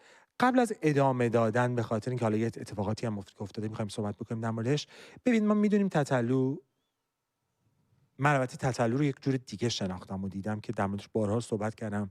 درست 19 سال پیش بود که من امیر تتلو رو برای اولین بار دیدم. یک نوجوانی بود با یه اتومبیل پراید. تو سنت از من کمتره، لابد یادت نمیاد موقع بچه بودین شما. نه بابا من همسن خود تتلو هم. خب خیلی درست شد. حالا تهیه کننده برنامه کسرون که از اون حرفا بوده. ماشین تتلوی پراید بود، مطمئن نیستم موقع حتی گواهینامه داشت، از اینایی که کف زمین میخواموندن اومد. هیچ وقت من صحنه رو یادم نمیاد. یه شب زمستونی هم پاییزی هم بود که من دیدمش. یه آدمی بودش که جویای نام بود، دوست داشت مشهور بشه، معروف بشه، ترانه‌هایی که میخوند در مهمونی‌ها تازه داشت شناخته میشد. اهل این بازی‌ها نبود. بعدش گرفتنش. چطوری گرفتنش؟ سر همین ترانه‌هاش گرفتنش. کی گرفتنش؟ سال 1387 آزادش کردن. خوردیم به ماجرای جنبش سبز. امیر تتلو رو من میدونم که کارزار انتخاباتی میرحسین موسوی در واقع رفت سراغش و گفت براش بیا آهنگ بخون، که یک ترانه خوند براش، برای میرحسین موسوی، که بعد از اینکه احمدی نژاد انتخاب شد یا از سر از صندوق در آورد، حالا دیگه هر کدوم، تتلو رو بازداشت کردن. تتلو در زندان اوین بود، دوباره آزادش کردن. از ایران رفت به دبی، فرار کرد در واقع، و در دبی بود که کمپانی‌های موسیقی سراغش رفتن. کمپانی‌های موسیقی همون موقع هم توهی هم در واقع هم بیرون از ایران بود توی دیگه، ولی دبی بود. ولی تتلو قرار بود بره آمریکا، قرار بود بره کنسرت بده، ولی برگشت دوباره به ایران. برگشت. اون موقع به من گفت مادرم مریضه و بعد یهو سر از یعنی یک ناو سپاه پاسداران در آورد، برای انرژی هسته‌ای خوند. یکی همین جلوتر وقتی که این ابراهیم رئیسی نامزد انتخابات شد رفتش کنارش نشست، خالکوبیاشو نشونش میداد، میگفت ببین حاج آقا من چقدر خوبم، ما پشت شما میخوام وایستیم. و آرزوی این بچه‌ها اون موقع از اون دورانی که من یادم این بودش که در اون زمانی بودش که مجوز بگیرن. و به نظرم کنسرت در برج میلاد همیشه اینو میگفتش. آره. بعد دوباره این نشد، از ایران رفت بیرون. تو ایران هم که بود نمیدونم سر حجاب با دخترها حرف می‌زد، با بچهای کوچیک حتی میگه حجابت سر کن، این حرفای ناشایستی می‌زد. از ایران رفت بیرون، رفت گرجستان، رفت ترکیه دیگه. حالا مستقر شد و اون گروهی رو که بهش میگفتن تتلیتی داشت توی خونه‌ای زندگی می‌کرد، یه ویلایی در حومه استانبول. از اون خونه کمتر بیرون میرفت و ماجراهایی که در شبکه‌های اجتماعی درست می‌کرد که سرانجام باعث بسته شدن اینستاگرامش، الان یادم نمیاد 10 میلیون فکر می‌کنم داشت کاربر. نه 4-5 میلیون من یادمه. آره ولی ماجرا داشت.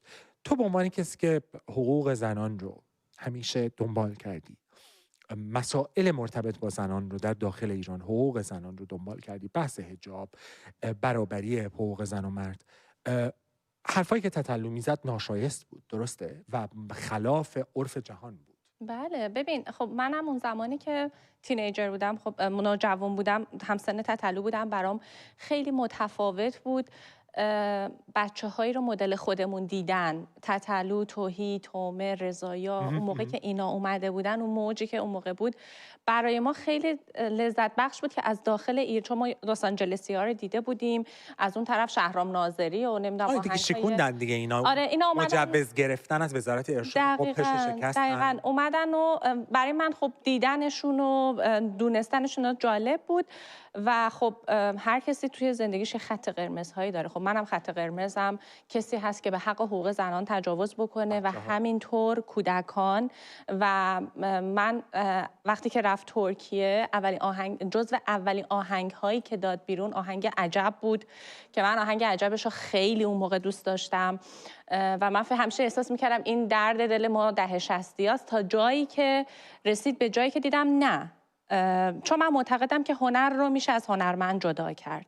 یعنی اون جالب، یه بار دیگه بگو. هنر رو میشه از هنرمندش جدا کرد. چی؟ یعنی اون محصولی که هنرمند تولید میکنه، مثل موسیقیه، مثل فیلمه یا هر چیزی که هست، از هنرمندش جداست. ولی تتلو شخصیت اون هنرمند منظوره. وقتی که اونا رو آورد توی هنرش، یعنی توی محصولی که تولید و عرضه میکنه، اونجا بود که دیگه برای من این بود که نه، این هنر رو از این هنرمند نمیشه جدا کرد و این آمیخته و ادغام. ولی حالا الان برگشت ایران، به هر دلیلی خودش خب به صورت اختیاری میره، به هر حال مشکل ویزا داشت، پاسپورت ایرانیشو تمدید نمیکرد، همه ماجراها، برگشت ایران و بازداشت شد.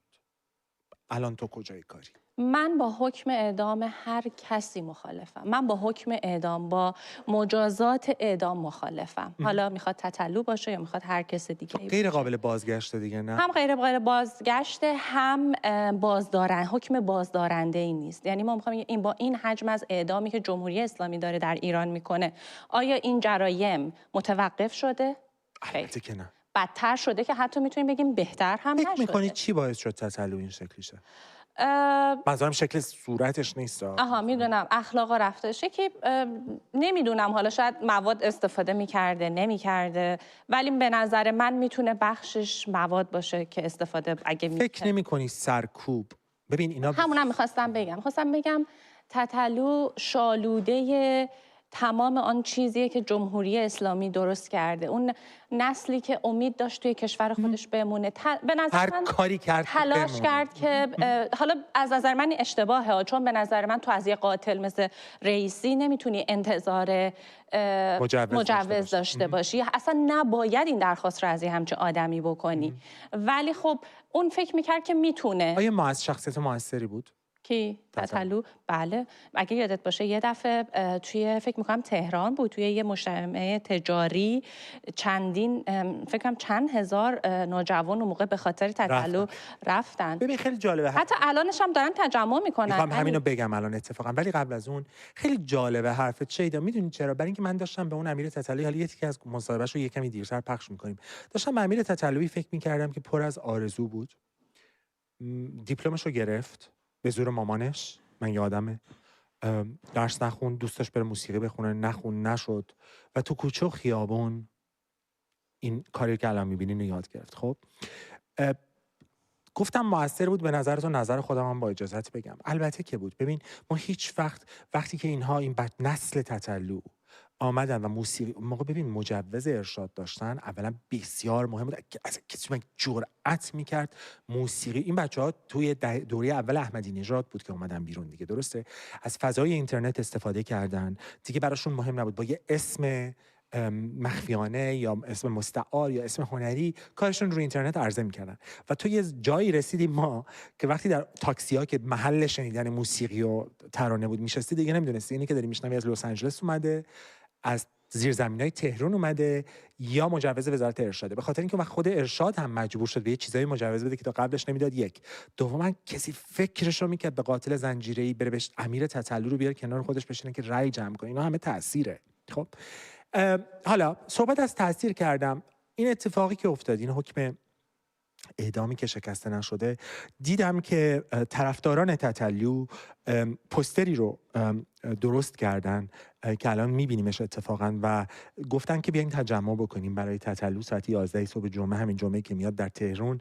گفتن که راهپیمایی صلح، بیاین به خاطر تتلو از ساعت 11 از میدون شهیاد تا فلکه دوم صادقیه یا آریا شهر در واقع تظاهرات بکنید یا برین دم در سفارتخونه‌های خارجی. خب و کسایی که اینو درست کردن، من با بعضیاشون صحبت کردم، میگن اعتقاد دارن همه اونایی که بهش میگن تتلیتی، که میلیون ها نفرن به اعتقاد اونها میرن و این کار رو انجام میدن و میگن که بذارین این آدم بمونه. این نخستین باری هستش، باز دوباره من نقل میکنم کسی رو که در مورد این تجمع باهاش صحبت کردم، من با 3 نفر حرف زدم، میگفتش که این اولین باری شاید که نمیخوام بگم جنزی، چون جنزی زمان جنبش مهسا خیلی اومدن بیرون، ولی اون قشر تتلیتی ها که اصلا ممکنه سیاسی هم نباشن، ممکنه مقابل حکومت قرار بگیرن. امیدوارم قرار بگیرن. خیلی به نظر من پدیده جالبی خواهد بود.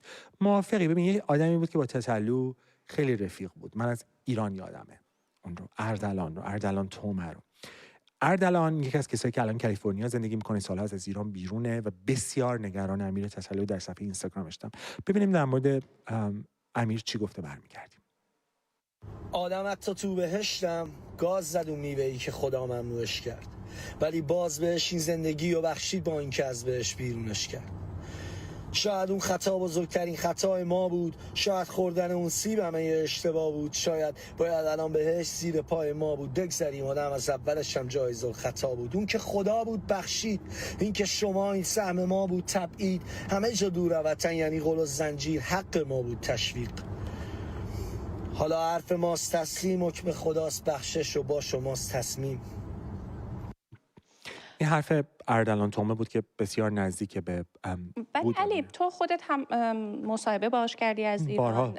من میخوام ازت بپرسم که اصلا چی شد که تتلو شد تتلو این مسیر رو طی کرد؟ من اولین که خبرنگاری بودم که باش مصاحبه کردم، موقع پدر منم در می آوردن خبرنگاران به ویژه روزنامه‌های اصلاح طلب و یادم هست این الان هم اگه دقت بکنی هیچ کس در مورد حکم اعدامش از همه این وکلای حقوق بشر کسی حرفش رو نمیزنه، چون تتلو و نصر تتلو و آدم‌های مثل تتلو انگار جیزن، انگار یه حالیشونه که مثلا این مدافعان حقوق بشر آرشون میاد که بگن آقا اینو اعدام نکنید. خب اون موقع هم در بین خبرنگاران معدود بودن کسایی که دوست داشتن برن ببینن اصلا تو این دنیا چه خبره.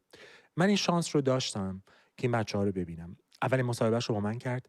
تتلو فامیلیش میدونیم مقصدلوه. اسم تتلو رو بچه خواهرش اون موقع که مقصودلوه، ببخشید اون موقع اسم تتلو در واقع بچه خواهرش کوچیک بود، خردسال بود، فامیلی مقصدلو تو دهنش نمیچرخید، تتلو کنان این اسم رو برداشت گذاشت روش. اینکه چطوری خواننده شد میذارم خودش تعریف بکنه، اما یادمه مثلا 1 سال بود خواننده شده بود. موزیک ویدیو هم اینجوری الان نبود. خب من امیر تتلو رو در برج میلاد دیدم، پاساژ میلاد نور در شهرک غرب که اون موقع پاتوق بود و اینا. من توی کافه‌ای می‌خواستم باش مصاحبه کنم که من یادم موقع تلفنم دوربین نداشت مثل امروز. یادم یهو ما داشتیم میرفتیم یه سری دختر پسر دورش جمع شدن، شناخته بودنش، اولای مشهور شدنش بود. پشت دستمال کاغذی، خودکارم نبود، شروع کرده بود مثلا میگرفتن از ملت امضا جمع می‌کردن. امیر تتلو کاملا اتفاقی خواننده شد، ولی چیزی که خوانندش کرد هنر، یه پکیج کامل بود، حضور داشت، به فرنگی میگن پرزنس، این هر جا که بود توجه به خودش جلب میکرد. خب بشنویم چطوری خواننده شد از زبان خودش. مصاحبه رادیویی بشنویم، یا با عکسی هم که میبینید مال همون ساله، برمیگردیم بیشتر صحبت میکنیم. 1 سال پیش من اول با حسین تویی آشنا شدم.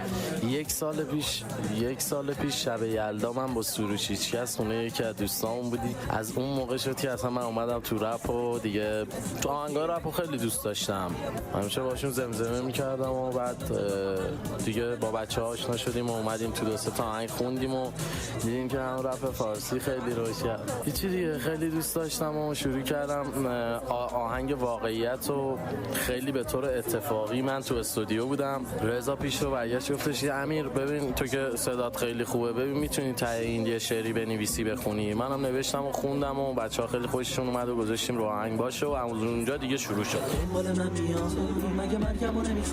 2 تا آهنگ برو از پیش من آهنگ دومی بود که دادیم که الان کلیپش رو PMCه و خیلی این برو از پیش منی که گفت در PMC اولین موزیک ویدیوی زیرزمینی بود که از ایران اومد و در تلویزیون PMC اون موقع پخش شد. بعد تتلو آهنگ دیگه هم داد به نام خانم و خانوما که اونم بسیار موزیک و میرقصیدن توش. خب و صدای امیر در کنسرتاش، یعنی بیرون از ایران، کاری به حرفای بسیار بدی که زده ندارم، روی صحنه درست میخوند. ببین علی اتفاقا من خواستم همینو بهش اشاره کنم. اگه یادت باشه وقتی که از ایران اومده بود دیگه، اوایلی که اومده بود ترکیه، خب فکر کنم خودت هم اونجا بوده حتما، مصاحبه‌ای که با BBC فارسی کرد وقتی که از ایران اومد بیرون. من یه آشنایی دارم که خب کارشون موسیقی 50-60 ساله به طور حرفه‌ای موسیقی کلاسیک در واقع کار میکنن. تتلو براش جالب بود، نشسته بود، سنشون هم بالاست، تتلو رو دیده بود و بعد گفتش که من بعد از این مصاحبه میتونم بگم جزء معدود هنرمندهایی بود که کارش رو بلد بود توی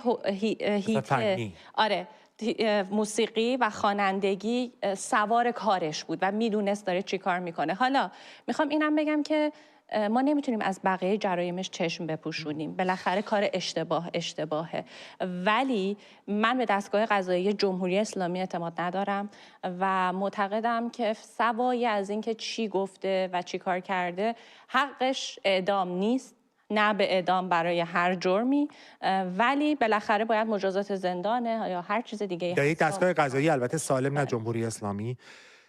میفهمم حرفتو. صحبت از خواندن روی صحنه شد خانم شیدا خانم. شما با موبایلتون امروز دوره میگشتین در اتاق خبر، به همه نشون میدادی یه چیزایی رو. خودت به مردم بگو چی داشتی به من. ببین آخه یه چیزی برام عجیبه. چی عجیبه؟ اینی که خب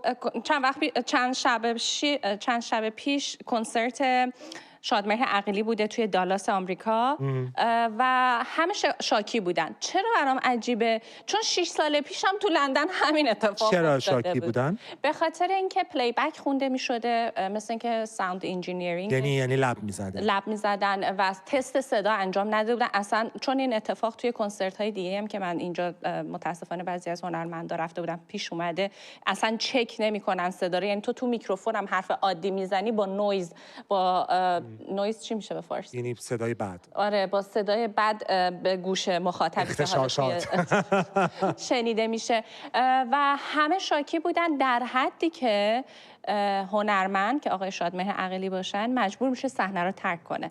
من یک چکیده ای از اینا رو انتخاب کردم که ببینم بیننده‌هامون. کجا بود یه بار دیگه ببینم؟ دالاس در آمریکا. بله. آره، تکساس. بریم ببینیم.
میدونی خب ببین از این موارد متاسفانه زیاد میشن. یه سری آدما هستن تو میدونی کنسرتشون بری خوبن همیشه.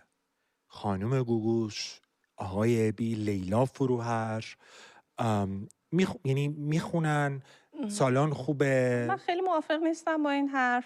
نه سالن خوبه، صدا خوبه ولی خیلی روی تکنیک صدا و اینا تمرین نمیشه به نظر من در خواننده های خیلی هم میشه خیلی هم نمیشه. همین که اسمشون اون اسم بزرگ است انگار واسهشون کافیه. چون به خاطر اینکه من یه مصاحبه از سلین دیون دیدم، گفت من با این که اینجوریم همچنان وکال کوچ دارم و هر روز روی صدام. نه ولی منظورم اینه که زنده میخونن روی صحنه. آره خب درست نمیخونن. خانم گوگوش درست میخوند. خب نه لیلا فروهر روی صحنه میره درست میخونه. خیلی‌ها هستن درست میخونن. سحر میره درست میخونه. خب یه نکته‌ای من میخوام اینجا بگم، اینا زنده میخونن. پیش اومده سالن بد باشه، پیش اومده صدا کار نکنه. یعنی من کنسرتی رفتم که اصلا باورم نمیشد خواننده درجه 1 اسمش بماند. بهترین، یعنی یکی از پرآوازه ترین مردان خواننده و موزیسین ما. اصلا من با خودم گریم گرفته بود به خاطر اون. چیزی که نمیفهمم 2 تاست. اکثر هموطنانی که در این شهرها زندگی میکنن، به داخل ایران هم میرسم، حالا خارج هستیم ایران هم میریم، همچنین جمهوری اسلامی خوشحال نشه. بیرون از ایران که هستیم، در لندن، در پاریس، در لس آنجلس، در تکساس، دالاس، اینا شهرهایی هستن که بهترین سالن ها رو دارن، بهترین تجهیزات رو. بدترین سالن هم توی سوله هم بخوای بری کنسرت بذاری، تجهیزات رو میبری بهترین از توش در میری. خب چه اتفاقی میفته که این برای هنرمندان ایرانی و کنسرتگزارها دیگه مهم نیست. و بعد هموطنان ما که اسم فلان سالن رو میبینن هنوز میرن با اون، دوباره میرن همونجا، همون اتفاقا میفته، همونجا میشینن، همونقدر ناراضی دوباره میرن بیرون، دوباره میرن اونجا. اینو من نمیفهمم. تو چی فکر میکنی؟ همون دیگه. من فکر میکنم خواننده های ایرانی، البته یه چیزی هم بگم، مارکت موسیقی ایرانی رو اصلا خب با خارجی نمیتونیم مقایسه بکنیم به خاطر اینکه مارکت خیلی کوچیکه. قربت، بله طبیعی. بله و خب مسلما درآمدی که کسب میکنن خیلی کمتره. و اصلا به نظر من در شأن یه هنرمند نیست این درآمد، چون مسلماً اگه در مملکت خودشون بودن و 85 میلیون نفر میتونستن تیکتشون رو بخرن شاید کیفیت کارشون هم بالاتر میرفت. ولی حالا سوای از اون من فکر میکنم همون ببین یک خواننده، چون من این برام خیلی جالب بود توی این چند سال گذشته که میدیدم این صدای فالشخونی اینا زیاد بود، یک خواننده از لحاظ اینکه باید گلوش رو تمرین بده، حتی یعنی اینکه برید ورزش کنه هم مهمه. خیلی زیاد اینو نوشافرین همیشه میگه. دقیقاً. ببین اتفاقا چند شب پیش آقای عارف توی آمریکا هم کنسرت داشته و من اونا رو دیدم انقدر زیباخون تو سن چند سالگی 86 یا 5. میدونی چرا؟ برای اینکه هر شب میخونه. در دبی هر شب همین سادگی. آره هر شب میخونه عارف. آره هر شب میخونه و وقتی میره روی صحنه انگار نه انگار که 85 سال 86 سال یک نوت اشتباه نمیکنه میاد ببین. یه سوالی من از تو دارم، چون گفتی میفهمم به هر حال ما در بیرون از ایران فرهنگ ما به شدت بستگی داره، موسیقی ما به شدت بستگی داره به کسایی که میرن بلیط میخرن. خب هنرمندی که میدونه، نظرتو میخوام بدونم، هنرمندی که میدونه اگه بره توی اون سالن چیزی که میگیره خیلی کمه، یعنی امکانات فنی که میگیره بعد سالن بعد اینا، میره میگیم پول میخواد، درآمد باید داشته باشه، معلومه، ولی اعتبار و اسمش چی؟ همون دیگه، یعنی یه جایی بحث اینه که تو بخوای چی ازت بمونه که آیا این یه نفر که اومده تیکت تو رو خریده دفعه دیگه هم میاد تیکت تو رو بخره. من سری پیش که اومده بودن لندن، خیلی از دوستان نزدیکم که خیلی شادمهر رو دوست داشتن رفتن، همشون گفتن ما دیگه نمیریم. ما دیگه نمیریم. ولی اگه یه نفر که فن شماست، دنبال کننده شماست، شما رو دوست داره، این حرفو بزنه و شما از دستش بدین، به نظر من این تراژدیه. این سرمایه گذاری نیست. حالا این بیرون از ایران، داخل ایران چه خبره؟ این ببین مثلا من امروز با کمک از رانت جنسیتی هم استفاده میکنم. اون که بماند، ولی مثلا داشتم نگاه میکردم موین زد، هیچ چیزی هم ندارم، یعنی من که ندیدمشون هرگز، موسیقیاشون هم من ضبط شدهش رو شنیدم، دستشون هم درد نکنه، روی یوتیوب داشتم نگاه میکردم. ماکام بند، اینا اسامی معروفی ان، سالن‌های درجه یک دارن، من نمیفهم چه درآمد خوبی به نسبت دارن، چون توی ایران کنسرت میذارن. نه منظورم اصلا شخصی نیست، اینا اصلا اسم مهم نیست اینجا، اینا طرفدارای میلیونی دارن. روی صحنه میرن، مردمی که میرن اون وضعیت رو میرن، یا صدا خرابه یا خواننده نمیخونه یا لب میزنه. چرا این داینامیک، یعنی این دینامیک چرا وجود نداره؟ من میدونم پرسشگری به قول شما. یکی این که واقعا مارکت رقابتی نیست و مافیاییه. خب اون که بله. تو وقتی که پشتت گرم باشه که آقا من توی این مافیا که هر چی تحویل این جامعه بدم، من فروشمو دارم، درآمدمو دارم، پس چرا باید تلاش کنم صدام خوب باشه؟ خب خراب، چرا باید نمیفهمم. خب تو مردم توی ایران دیگه کاری سرگرمی دیگه این ندارن. تو میدونی همه یکی دونه از اینا دستشونه فیلم دارن میگیرن. خب نه دیگه پشتش گرمه، احتیاجی نمیبینه که واقعا آخه ببین این داره تکرار میشه، این یه چرخه‌ایه که پس هیچ دلیل دیگه‌ای به چون وابسته به اون درآمده نیست. فکر نمی‌کنی استاندارد اومده پایین؟ اصلا یه توقع اومده پایین. ببین تو وقتی که نصف جمعیت که زنان باشن اجازه فعالیت در این مارکت را ندارن، مسلمه که کیفیت میاد پایین. خیلی واضحه که اون کیفیت میاد پایین و به خاطر همین که مافیاییه و پشتشون گرمه، دلیلی نمیبینن که کیفیتشون رو ببرن بالا. ببین و آگاهی مردم چی؟ به هر حال ما میدونیم اینا ضبط میشه، مردم میبینن، قضاوت میکنن. من اون قضاوت رو نمیدونم آیا تأثیر داره؟ آیا باعث میشه که کار بهتر بشه؟ ببین من مثلا یه دفعه که دوستام رفته بود کنسرت خب یه کسی داخل ایران که خب خیلی هم کنسرت بدی بوده، من بهش گفتم خب چرا میری؟ جواب چی بود؟ چیکار کنیم؟ جالبه. ما اینم نریم چیکار کنیم؟ جالبه. یه ذره فضا اینجا باز شده، میریم اونجا یه ذره رو سریامونو برمی‌داریم، یه ذره دست میزنیم و میدونیم، من میدونم اشتباهه، ولی خب دلم هم سوخت. خب واقعا این جوون 19 ساله 20 ساله باید چیکار کنه توی اون کشور؟ تنها راهی که داره همینه. اشتباهه ولی همینه. یا باید هممون به این نظر برسیم که اوکی، من اگه دارم میرم یه چیزی پول میدم و تیکتاشون هم گرونه ها. بسیار گرونه. اتفاقا اصلا میلیونیه. اصلا باورم نمیشد من. به هر حال نمیدونم، از این بحثایی که میتونیم تا فردا بحث کنیم. ولی حالا اگه کنسرت داشتیم ما رو دعوت کنید بیایم. ما میریم نقدتون میکنیم. ولی نه واقعا در جایگاه نقد نیستیم، بیشتر انعکاس داریم انجام میدیم. خیلی خوب، نوبتی هم که باشه خانم شیدا خانم، نوبتی انسانیه که وقتی در موردش یه انسان دیگه صحبت میکنه من کیفور میشم.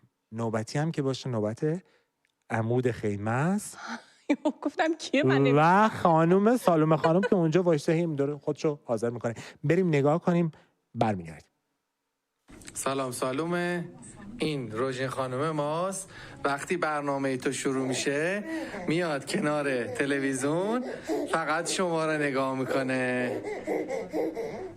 بله نمیگیرم برای برنامه خوبه سالیتاک. سلام سالومی عزیز، امروز روز 50 به در اینجا قزوینه، مردم خوب شهر ما امروز مثل 13 به در همگی اومدن توی فضای سبز و پارک‌ها جشن گرفتن. جاتون خیلی خالیه، انشالله سال آینده همگی با هم آزادیمون رو جشن بگیریم. درود، به به، حالتون چطوره؟ خوبید؟ آقا من ساله با اخبار جمهوری اسلامی درگیرم. سالهاست راجبش برنامه میسازم، سالهاست با همدیگه اینجا راجب عجیب ترین اتفاقا حرف زدیم. اما یه خبری امروز اومد، اینو من هیچ جوره نتونستم بفهمم. یعنی اصلا حتی نمیتونم درک کنم که این خبر چی بود اصلا. وزیر ارشاد دولت رئیسی بعد 1 سال اومده گفته به خاطر نوع حادثه بخشی از بدن رئیسی هنوز تو محل سقوط هلیکوپتره. خب این یعنی چی؟ رفته بود تو زمین ریشه داده بود که نمیشد بیاریدش؟ گم شده بود؟ خرس خورده بود؟ یعنی چی اینی که میگید؟ بعد چرا شفاف سازی نمی کنی؟ کدوم بخشش دقیقاً جا مونده بود؟ به هر حال مهمه اینم. یعنی من 20 دقیقه فقط هنگ کرده بودم که این چی داره میگه. بعد کجای اونجا جا مونده؟ بگید حداقل کجاست که ملت میرن اونجا لگدش نکنن یه وقت. خدایی جا داره من یه برنامه اختصاصی فقط واسه این خبر بسازم. باورم نمیشه. بگذاریم. دیشب بعد برنامه یه چند نفر به من پیام دادن، گفتن چرا انقدر راجع مذاکره کم حرف زدی؟ حالا درسته تو اخبار گفته شد، ولی ما میخواستیم تو هم بگی و از این حرفا. آخه قربونتون برم، چی بگم من؟ خود این باربی بندر که اونجا حضور داره چیزی واسه گفتن نداره. این الان فقط 4 هفته است بعد مذاکره میاد میگه این بار جدی تر بود. عرض کنم که نسبت به 3 دور گذشته مذاکرات بسیار جدی‌تر و صریح‌تری بود. ما مقدار زیادی از فضاهای کلی الان فاصله گرفتیم، وارد موارد جزئی‌تر شدیم. خب در این شرایط مذاکرات دشوارتر هم میشه. بفرما. خب الان این اصلا ارزش پرداختن داره؟ یارو فکر کرده مذاکرات شهر بازیه، رفته دیده نه مثل که قضیه جدیه. هی هر هفته میاد میگه داداش این سری خیلی جدی تر بود، اصلا انتظارشو نداشتم. فقط فرق این سری اینه که یکم بهتر همدیگر رو درک کردن. ما در موضوعات اختلافی الان خیلی به هم نزدیکتر شدیم، حداقل همدیگر رو بهتر درک میکنیم. به نظر مواضع ما که کاملا روشن هست الان دقیقاً برای طرف مقابل ما ابعادش شناخته شده و من امیدوار هستم که در ادامه ما پیشرفت بهتری داشته باشیم انشالله. بازم بفرما. اینا رفتن ابعادش رو مشخص کردن، طرف مقابل هم ابعادش رو گفته. فقط من نمیدونم چه اتفاقی سر این ابعاد میفته که عباس آقا هر هفته میاد میگه این سری خیلی جدی تر بود. ابعاد طرف مقابل بزرگتر میشه، خشن‌تر میشه، ما که نمیدونیم. ولی چیزی که به عباس آقا نشون دادن معلومه که خیلی جدی بوده. این تازه ابعاد غیر مستقیمشه. ببین ابعاد مستقیمش چه بر سر این تفلک بیاره. خب شما اگه مقتدرید و واسه اداره کشور نیازی به کشورهای دیگه ندارید و خودکفایید و اینا، واسه چی مذاکره میکنید؟ اونم با ترامپی که به هر حال دیگه نگم چه کرد با حاج قاسم. واسه چی اصلا تم میدید به مذاکره که عباس آقا هر هفته بره تو جلسه و از ابعادش بترسه؟ ما گفتگو میکنیم برای اینکه صلح میخوایم، ما گفتگو میکنیم برای اینکه دنبال جنگ نیستیم، ما گفتگو میکنیم برای اینکه در حقیقت به دنیا ثابت بکنیم که از گفتگو فرار نمیکنیم. به هیچ وجه جمهوری اسلامی دنبال به اصطلاح ناآرامی در منطقه نیست. این اسرائیل که داره ناآرامی در منطقه درست میکنه. دنیا باید بدونه ما کشوری هستیم که به دنبال صلح، امنیت در منطقه ایم. آها، پس به خاطر این مذاکره میکنید. من فکر میکردم به خاطر این رفتید پای میز مذاکره با قاتل حاج قاسم که اگه مذاکره نکنید بمبارونتون میکنن و حکومت رو از دستتون میگیرن. چه خوب شد گفتید، وگرنه اصلا جمهوری اسلامی نیازی نداره به مراوده با غرب. شاید باورتون نشه جمهوری اسلامی حتی به پول هم نیاز نداره. اصلا پول بچه رو خراب میکنه. اینو قالیباف خودش میگه. یک زمانی بود که درآمدمون در سال شد 17 تا 20 میلیارد دلار. قیمت نفت افتاد، یک شرایطی درست شد. یک وقتی هم تو همون زمان فاصله ای تو 5 ساله ی حرف من درآمد کشور شد 119 میلیارد دلار. یعنی 100 میلیارد دلار درآمد کشور عوض شد.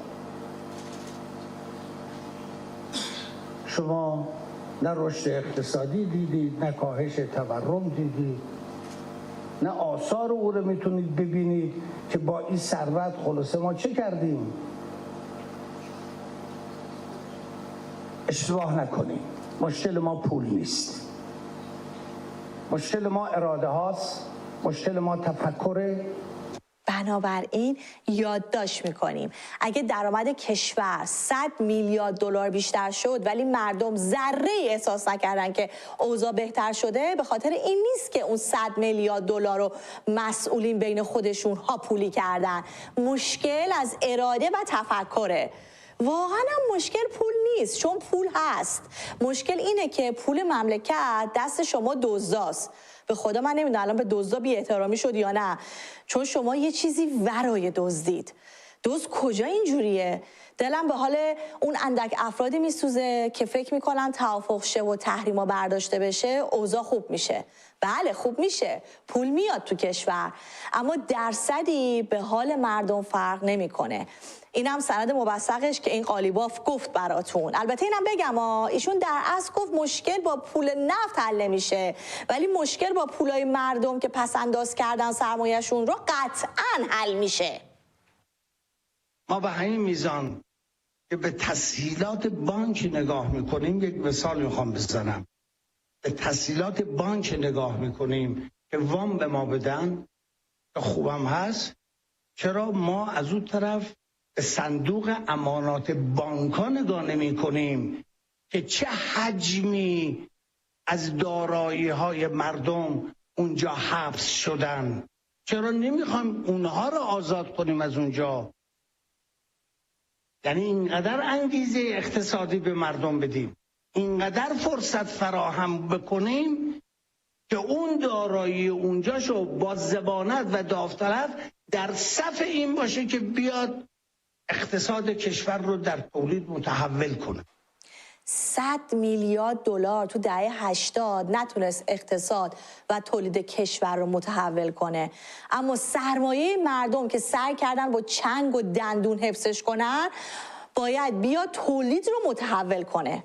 به زبون ساده میشه این که آی مردم، ما پولای حاصل نفت و تجارت و اینا رو خودمون میخوریم، میره شما وردارید پولاتون رو بیارید که خرج مملکت کنیم. به همین صراحت. خب یکم هم از درد خودمون حرف بزنیم، نه به جای این چرت و پرتایی که اینا همش به ما میگن. چی شد بندر رجایی؟ چی شدن تعداد کشته شده ها؟ معلوم شد آخر چی اونجا ترکید یا نه؟ نه، معلومه که نه. جمهوری اسلامی مستقیم و غیر مستقیم میکشه ما رو و حتی ما نمیفهمیم چرا، نمیفهمیم چه جوری. الان خبر اومده که 9 نفر به طور کامل مفقود الاثر شدن و هیچ ردی ازشون نیست. هیچی ازشون نیست، حتی یه ساعت، یه انگشتر. کی میفهمه حال اون 9 تا خانواده رو؟ تازه اگه 9 تا باشن، چون اینا فقط دارن میگن 9 نفرن. قبلا گفتم، بازم میگم، بعد از جمهوری اسلامی ما 50 سال وقت میخوایم واسه تحقیق که دقیقاً ببینیم چه بلایی سرمون آوردن. شما ولی شماره رو لطفاً یادداشت بفرمایید، توی گوشیتون سیو بکنید. هم از طریق واتساپ، هم از طریق تلگرام میتونید ویدیوتون رو به دست من برسونید. و این هم آیدی تلگرام برنامه است. لطفاً روی ویدیوتون صحبت بکنید، زمان و مکان بگید. اگر اولش هم بگید سلام سالومه که بسیار ازتون ممنون میشم. برنامه رو با تعدادی از ویدیوهای شما پایان میبریم و بعد با ادامه من و طاها برمیگردیم. شما میدونید من چقدر دوستتون دارم و تا آزادی ایران اینجا همه چی در هم خواهد بود.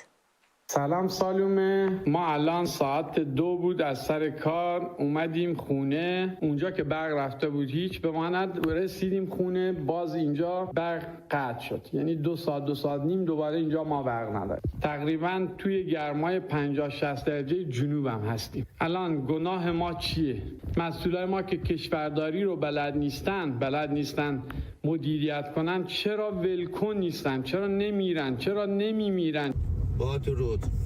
21 اردیبهشت سال 2584 شاهنشاهی.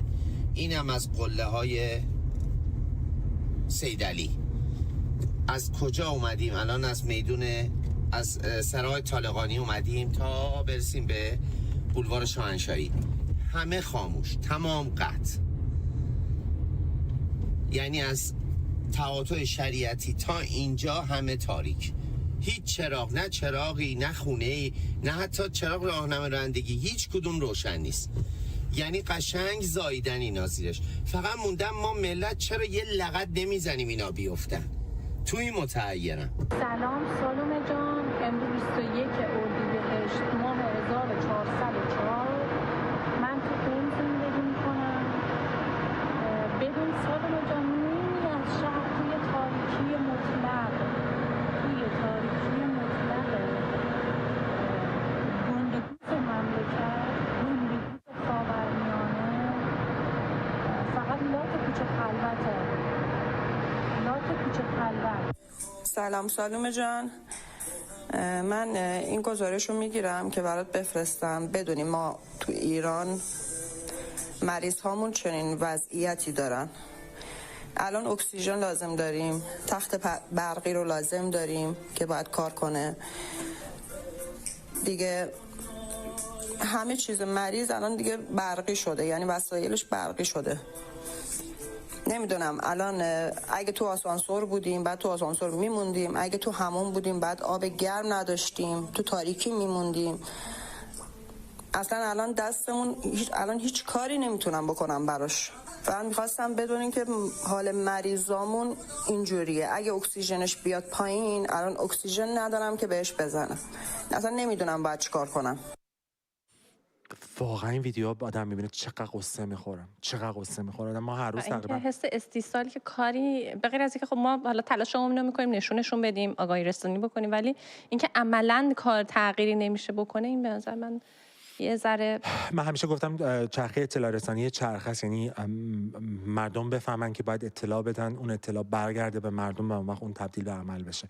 حالا به هر حال امروز ما قراره که در اینجا یک مصاحبه‌ای داشته باشیم که من همیشه سالها دوست داشتم که این فرصت رو داشته باشم که انجام بدیم. می‌خوایم با کسی صحبت بکنیم که در خبرها در مورد او، در مورد صنفشون، در مورد دشواری‌های کارشون بسیار شنیدیم، ولی من ندیدم که از نزدیک و مستقیم و خودمونی کسی با هموطنان کولبر ما صحبت بکنه. قرار هست بریم با آرمین صحبت بکنیم، کولبری که خیلی جوونه و از ایران قرار هست با ما صحبت بکنه. آرمین جان، شبت بخیر. خیلی خیلی خیلی لطف کردی که به ما زمان دادی باهات صحبت بکنیم. فکر میکنم که نمیدونم صدای ما رو آرمین جان میشنون یا نه. منم همین داشتم میگم امیدوارم که اینترنتشون یاری بکنه از داخل ایران. در مورد کولبرا برمیگردیم مطمئنم. در مورد کولبرا ما میدونیم که کارشون چیه. کارشون اینه که سخت‌ترین کارها رو میکنن. بار روی دوش میکشن و بین معمولا مرزهای غربی ایران جابجا میکنن، چون عراق کشوری است آزاد، ارتباط داره با دنیا. ایران کشوری است بسته، مرزهاش به دنیا بسته است، امکانات وجود نداره. کمپانی های بزرگ غربی، کسایی که محصولات الکترونیکی میفروشن، همه چیز، تلویزیون و یخچال اینا به صورت راحت و آسوده و قانونی نمیتونه وارد ایران بشه. خب این بچهای کولبر یخچال، فریزر، ماشین لباسشویی، تلویزیون، هر چی که فکرش رو بکنید رو روی دوششون میگیرن. در تابستانهای داغ و زمستانهای برف و سرد به دوش میکشن و میارن و این هست کارشون. نه متاسفانه بارها دیدیم که توی زمستون یخ زدن، جونشون رو از دست دادن، تیر میخورن توی این مسیرها و هر وقت اسم کولبرها میاد من یاد سوختبرها هم میافتم اون طرف در شرق کشور، که همه اینا نشون میده که همونجور که خودت هم اشاره کردی ایران چون کشور بسته‌ای هست و به دنیای آزاد متصل نیست، باعث میشه که بچه‌هاش به جای اینکه درس بخونن، امکانات داشته باشن، تحصیلات داشته باشن و توی همین حوزه تجارت توی مرز هر جای دنیا بری اونایی که توی شهرهای مرزی هستن تجارت میکنن، تجارت قانونی بکنن، پول در بیارن. برگشت واقعا. خب من آرمین جان برگشتی، صدای ما رو میشنوی، خوش اومدی به برنامه. بله سلام، خسته نباشی. ممنونم. آرمین جان در مورد صنف شما زیاد شنیدیم، کولبرها. خب در مورد کارت میپرسم، منتها من خیلی دلم میخواد به من میگی چند سالته؟ 23 سالمه. 23 سالته. یه جوون 23 ساله زندگیش یه شکل دیگه باید باشه که زندگی تو الان خب به هر حال کولبر هستی. به من میگی صبح تا شب چطور میگذره؟ وقتی کار نمی کنی چی کار میکنی تا برسیم سراغ کارت؟ ما برعکس بریم. والا الان دیگه ما کلا کولبریم، شب و روز اصلا شب و روزی واسه من نمونده دیگه. بعضی وقتا اصلا تا ساعت 6 مغرب تا ساعت 6 صبح تو کوه هستیم. آرمین جان بعضی موقع 24 ساعت 24 ساعت بعضی موقع ممکنه توی راه باشیم. بله. آرمین جان در مورد کارت میپرسیم، در مورد شغلت میپرسیم. درس خوندن، چرا درس خوندی؟ چقدر درس خوندی؟ دانشگاه میخواستی بری؟ من دیپلم تجربی دارم. بله هر کسی رویاهایی داره. من قبلا توی شهرستان بودم، یعنی خودم به تنهایی اونجا خونه اجاره کرده بودیم. ما خونمون توی روستاست، اونجا درس میخوندم. گفتی رویا داره هر کس. رویات چی بود؟ رویای من این بود که در آینده چیزی بشم که بتونم حق زحمات خانواده‌مو جبران کنم، کارهایی که واسم کردن، زجرهایی که کشیدن. آرمین جان من قبل از که سوالمو بپرسم خواستم بهت بگم تو همین الانش هم یه چیزی هستی، یه جوان رعنایی هستی که داری تلاشتو برای زندگی میکنی. من میخوام ازت بپرسم اگر این که کولبری حالا انتخابت نبود، دوست داشتی چه شغلی رو دنبال میکردی و چه شغلی رو انتخاب میکردی برای خودت؟ من اول از هر چیزی رشته‌ام واسه این که تجربی انتخاب کردم که در آینده دندان پزشکی، علاقه زیادی داشتم به دندان پزشکی، اما که بعدها گذشت دیدم که این یه رویای که رفته به باد رفته. بعدا فکر نمی‌کنی شاید بتونی دوباره از کلاس نهم به بعد تو دندان پزشک نشدی، یعنی نشد که بشی. چطوری کولبر شدی؟ کی بهت گفت کولبر شد؟ چطوری به این تصمیم رسیدی؟ من حقیقتا توی جوانرود اونجا که درس میخوندم خونه اجاره کرده بودیم. واسه اجاره خونه باید مثلا اجاره خونه داشت، کرایه رفت و برگشت ماشین که به روستامون می اومدیم و میرفتیم، همه اینا به کنار دیگه خرجم داشتیم اونجا. یعنی خونمون شده 2 تا شده بود دوتا، یکی توی روستا یکی توی شهرستان. واسه همین من یه دفعه برگشتم خونه خودمون توی روستا. به مامانم گفتم که من میخوام واسه هفته آینده پول ندارم که برم شهرستان درس بخونم، پول بهم میدی پول تو جیبی باشه که دی اونجا واسه خرج و مخارجم. کلا تمام دار و ندارمون شده بود 50,000 تومان. یعنی 50,000 تومان داره ارد. گفت این 50,000 تومان خواستم برم بیمارستان، مریض بود مادرم، میگفت که میخوام برم بیمارستان، 50,000 تومان رو میدم به تو، نمیرم تو برو، این فعلا این باشه. منم دیگه اون روز اومدم 50,000 تومان اصلا پولی نبود، یعنی کرایه یه سمت شهرستان به روستامون بود رفت و برگشتش. من پولو که بردم دیگه رفتم شهرستان، مستقیم از اونجا دیگه قید درس خوندن رو زدم. از چه سنی شروع کردی؟ تو الان 23 سالته و از چه سنی شروع کردی؟ من 16 سالم بود. 16 سالت بود. اولین باری که بردی چی بود آرمین؟ اولین باری که کول بردم. چی بردی؟ چی آوردی؟ اولین باری که من کول بردم یک LED 49 اینچ بود. سنگین بود نه؟ سنگین بود. منم وزن توی 16 سالگی 85 کیلو وزن داشتم، یعنی دیگه اون روز مردم و زنده شدم، خدا شاهده. یعنی اون روز هیچ دیگه نابود شدم. فصل زمستون بود تابستون بود، اونم برای ما تجسم میکنی؟ فصل تابستون بود، اصلا هوا وحشتناک گرم بود، عرق کرده بودیم دیگه بدبختی. بعدش هم توی کمین افتاده بودیم که نزدیک 8 ساعت توی کمین افتاده بودیم، برو دنبالمونه. کمین که میگی یعنی چی؟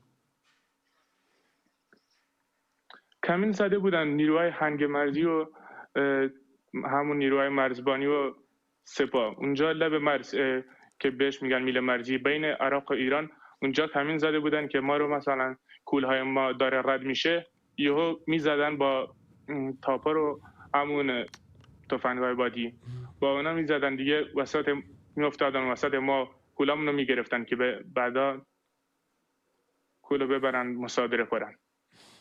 آرمین، حالا زندگی شخصیت، خیلی زندگی از 16 سالگی این کار کردی، نوجوان 16 ساله تا جوان 23 ساله که در خودش میدید شاید دندون پزشک بشه. چند تا سوال خصوصی میخوام ازت بپرسم. عاشق شدی؟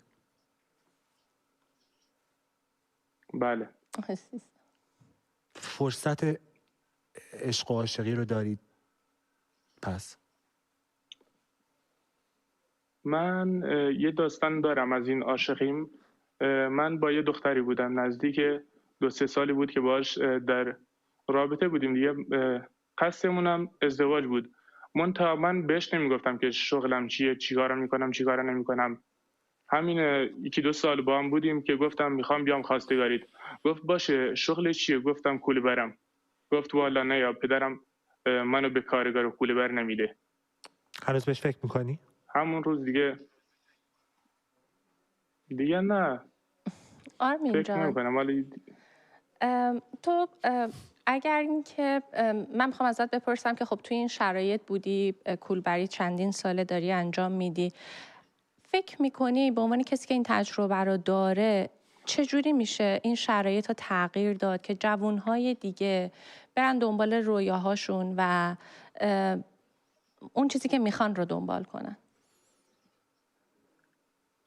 قطعاً باسوانی همه این مشکلات مسئولین بیکفایتی هستن که هم به مردم هم به ملت و هم به دولت خیانت میکنن. همون مافیایی هستن که حق تمام مردم میخورن. باید اینا واقعا نابود بشن. یعنی اگه اینا باشن هیچ جوونی نمیتونه رویاهاشو برآورده کنه. هی میگی رویا، هی میگی آرزو. اگه چشمتو ببندی شاید این کارو بکنی. اون دنیایی که آرمین دوست داره جلوش باشه، در شهرش باشه، در روستاش باشه، در استانش باشه، در کشورش باشه، اون دنیا چطوری؟ دوست داری وقتی صبح از خواب بیدار میشی دنیا چه شکلی باشه؟ دوست دارم یه دنیای آرامش. تنها الان دوست دارم آرامش داشته باشم، سلامتی داشته باشم. توی رفاه باشه، مثلا توی این جنگ و این قتل و عام دیگه تموم بشه، فلان اتفاق فلان جا افتاد دیگه. میخوام یه زندگی داشته باشم، ماشین رویای خودم رو داشته باشم، خونه رویای خودم رو داشته باشم. ماشین رویایی چیه؟ حالا ما جی کلاس دوست داشتیم، حالا دیگه هیچی نداریم. ببینم آرمین اصلا فوق‌العاده است دیگه، یعنی چقدر باعث خوشحالیه که تو باعث افتخاره اینجا در هستی و واقع. داری با هم میلیون ها هموطنت صحبت میکنی. برای همین هی داریم کنجکاوی میکنیم و چقدر تو خوش صحبتی. آرمین در خدمتم جان. وقتی میگی آرامش، وقتی میگی رفاه، میشه برامون توضیح بدین یعنی چی؟ رفاه تو چی میبینی؟ رفاه دیگه حق مردم ضایع نشه. من الان توی روستا هستم، زندگی میکنم. الان توی روستای ما مدرسه تا کلاس 9 است. تا کلاس 9 میری مدرسه، معلم نیست. میریش توی شهرستان، میری یه اداره، اصلا اداره کار تو را نمیندازه. چقدر جالب. اصلا من توی سن 16 سالگی تا 23 سالگی دیگه تمام عمرم رفتم. یعنی دلار 1500 یادمه، 1500 الان دلار نزدیک 85 تومنه. آرمین جان الان دیگه رفاهی نداریم با این. اگه حالا اون شرایطی که مد نظرت پیش بیاد، دوست داری برگردی و بخوای دندون پزشک بشی؟ نه والا دیگه دوست ندارم. دوست داری چیکار کنی؟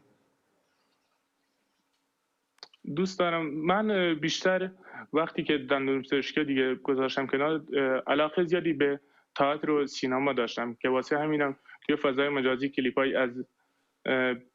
کلیپای از زجر کشیدن مثلا کولبران خودمون رو میذاشتم، چیزایی به اشتراک میذاشتم که واقعا هنر رو دوست داری در واقع. بله. چقدر جالب. ببین برای اینکه ذائقه هنریت هم بفهمیم بسیار کنجکاویم. خواننده مورد علاقت چیه؟ موسیقی که گوش میکنی چیه؟ من محسن لرستانی رو دوست دارم. فقط و فقط محسن لرستانی. چرا؟ باهاش عاشق شدی؟ یه جوری آهنگاش به دلم نشسته. باهاش عاشق شدی؟ خب عاشقی بوده ولی دیگه آهنگاش اصلا به دل آدم می نشینه. آهنگای نمیدونم هیجانیه. آها. تو گوشت هم گوش میکنی؟ خیلی شاید سوال احمقانه‌ای دارم میپرسم، ازتم معذرت میخوام. وقتی مسیر طولانی رو در کوه و کمرهای ایران طی میکنی، با خودت چی فکر میکنی؟ چی تو ذهنت میگذره؟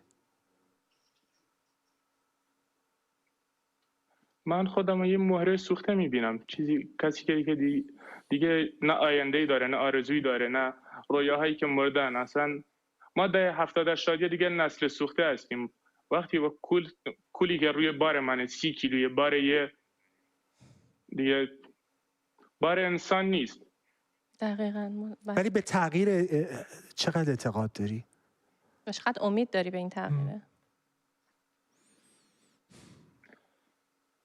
قطعا تغییر اصلا دیگه فعلا امیدی ندارم دیگه. همه چیز جوری پیش میره دیگه. آرمین گوش کن. میلیون ها نفر هموطن تو در سراسر جهان، در جای جای ایران و دنیا دارن تماشات میکنن. خب این تلویزیون پربیننده ترین تلویزیون فارسیه. میکروفونش مال تو. 1 دقیقه هر چی دوست داری به هموطنانت بگو، با تجربه‌ای که داشتی در طول این 23 سال. چیزی که من توی این 23 سال تجربه کردم اینه که انسان هر چقدر سنش بالاتر میره، یه رویاها براشون میمیرن، اصلا چیزی نمیمونه که دل بهش ببنده. من اینو میگم که انسان در هر جایگاه هست، هر چی داره نداره، ثروتمند فقیره، فقط کاری کنه دیگه در صلح، در آرامش به سر ببره. همه ما یه روزی میمیریم. هر کدوم از ما خودش رو دیگه زیاد زندگی کنه، 30 سال زندگی میکنه، 60 سال زندگی میکنه، 30 سالش خوابه، 30 سال زندگی میکنه. دیگه واسه چی بجنگیم؟ واسه چی این حیاهو و این تنفر و عقده و خشم و کینه و به چه دردی میخوره؟ یه دقیقه زندگی، یه آرامش، به دنبال صلح. همه چی در صلح هست. آرمین، میتونم ازت یه سوال دیگه بپرسم؟ چرا قبول کردی با ما مصاحبه کنی؟ چی دیدی توی این گفتمان که خواستی با من و تو مصاحبه کنی؟ سوالا دیگه من کولبرم دیگه. سوالاتی که میپرسیدین در مورد کولبری بود. من میخواستم از زجر کشیدن از این همه بدبختی که به سر مردم فقیر کرد به همین کولبرا اومده، اصلا تضادی که الان بین کردها، ترکا، لورا همه ایجاد شده، باعث مثلا یه کینه ای شده که همه این مردم دارن به جون هم میافتن. اما من گفتم که این بیام از درد و رنج و شکنجه‌ای که این مردم کولبر کرد کشیدن بگم. بگو، میشنویم. بگو حرف بزن. چی میخوای بگی؟ تجربتو بگو.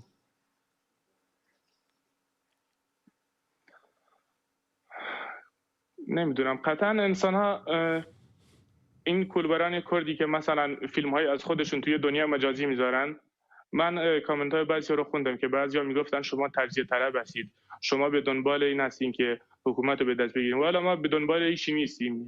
ما دنبال رفاهیم، دنبال آرامشیم، دنبال یه دنیای بهتریم، زندگی بهتری را بیندازیم. آرمین عزیزم، خیلی ممنونم ازت و من متوجه هستم که چی میگی و رنج شما رنج ما هم هست. شمایی که اونجا هستین، مایی که اینجا هستیم و همه ما کنار هم دیگه هستیم که ایرانمون رو نجات بدیم که دقیقاً این رفاه در جای جای این ایران باشه، برای همه اقوام ایرانی باشه. و خیلی ازت ممنونم که امروز همراه برنامه ما. آرمین جان، امید رو از دست نده. خواهش میکنم، در خدمتم. آفتاب زندگی پاینده باد، چشم ما بر طلعت آینده باد. آینده وجود داره، نسوختی، نسل تو وجود داره. هنوز 23 سالته، یا عالمه مونده. دمت گرم. یک دنیا از طرف خودمون و همه کسانی که تو رو دارن تماشا میکنن. سپاسگزاریم که با ما صحبت کردی. عصر بسیار خوبی داشته باشی در ایران. خیلی ممنونم. نمیدونم چی باید بگم واقعا.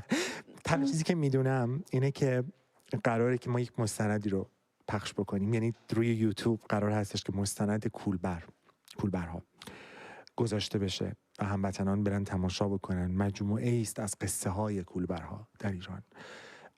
میخواین هم یه نفسی تازه کنیم، هم شما یه بخشی از این مستند ببینیم. برمیگردیم، یه دونه QR کد هم میبینید روی صفحه که اگر اسکنش بکنید شما رو مستقیم میبره به صفحه یوتیوب ما.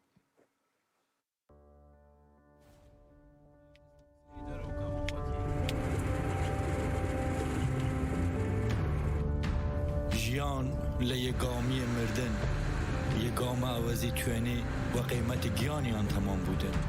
امکان دیری سر بخوان به کفنه یه جایگو و سرما یخ بیان یا لوا گنتر و تیر یکی و مامورگان مرزی بمره.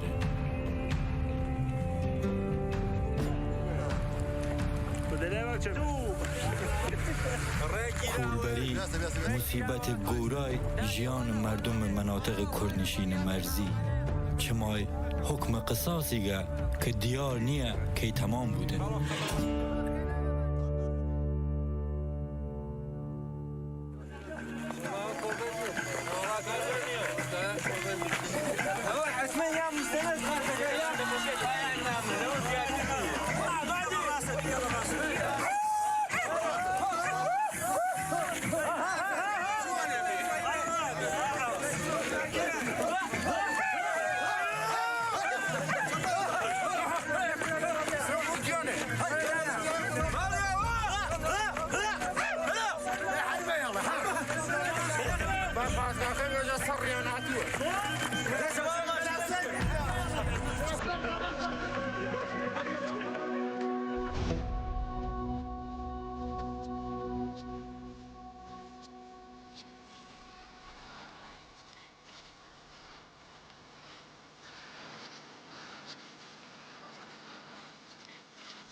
خرگساری ری حل اولازی اول شروع بودن.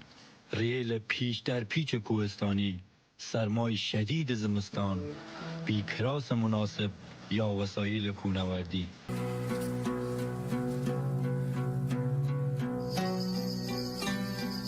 البته درست سفر سخت و نظر رسی، اما اره کولبرگان منه در پیاده روی ساده. تازه اصل کار جاری منیه، بارگاه جی که خواهون بار چاوریانه. این مستند رو همین حالا روی یوتیوب مناتون میتونید ببینید.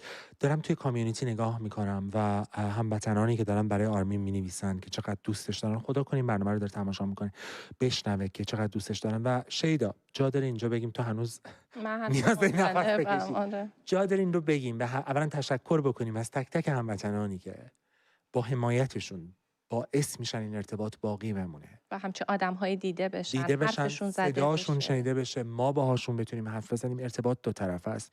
از تک تک هموطنانی که دارن مینویسن، دارن میبینم گیفت دارن به هم میدن تشکر میکنم و راز بقای ما در با هم بودن و بودن هموطنانی که دارن این برنامه رو تماشا میکنن و ازش حمایت میکنن. من هنوز دارم به حرفای آرمین فکر میکنم. مستند کوله بر رو از دست ندید، حالا روی یوتیوب من و توه.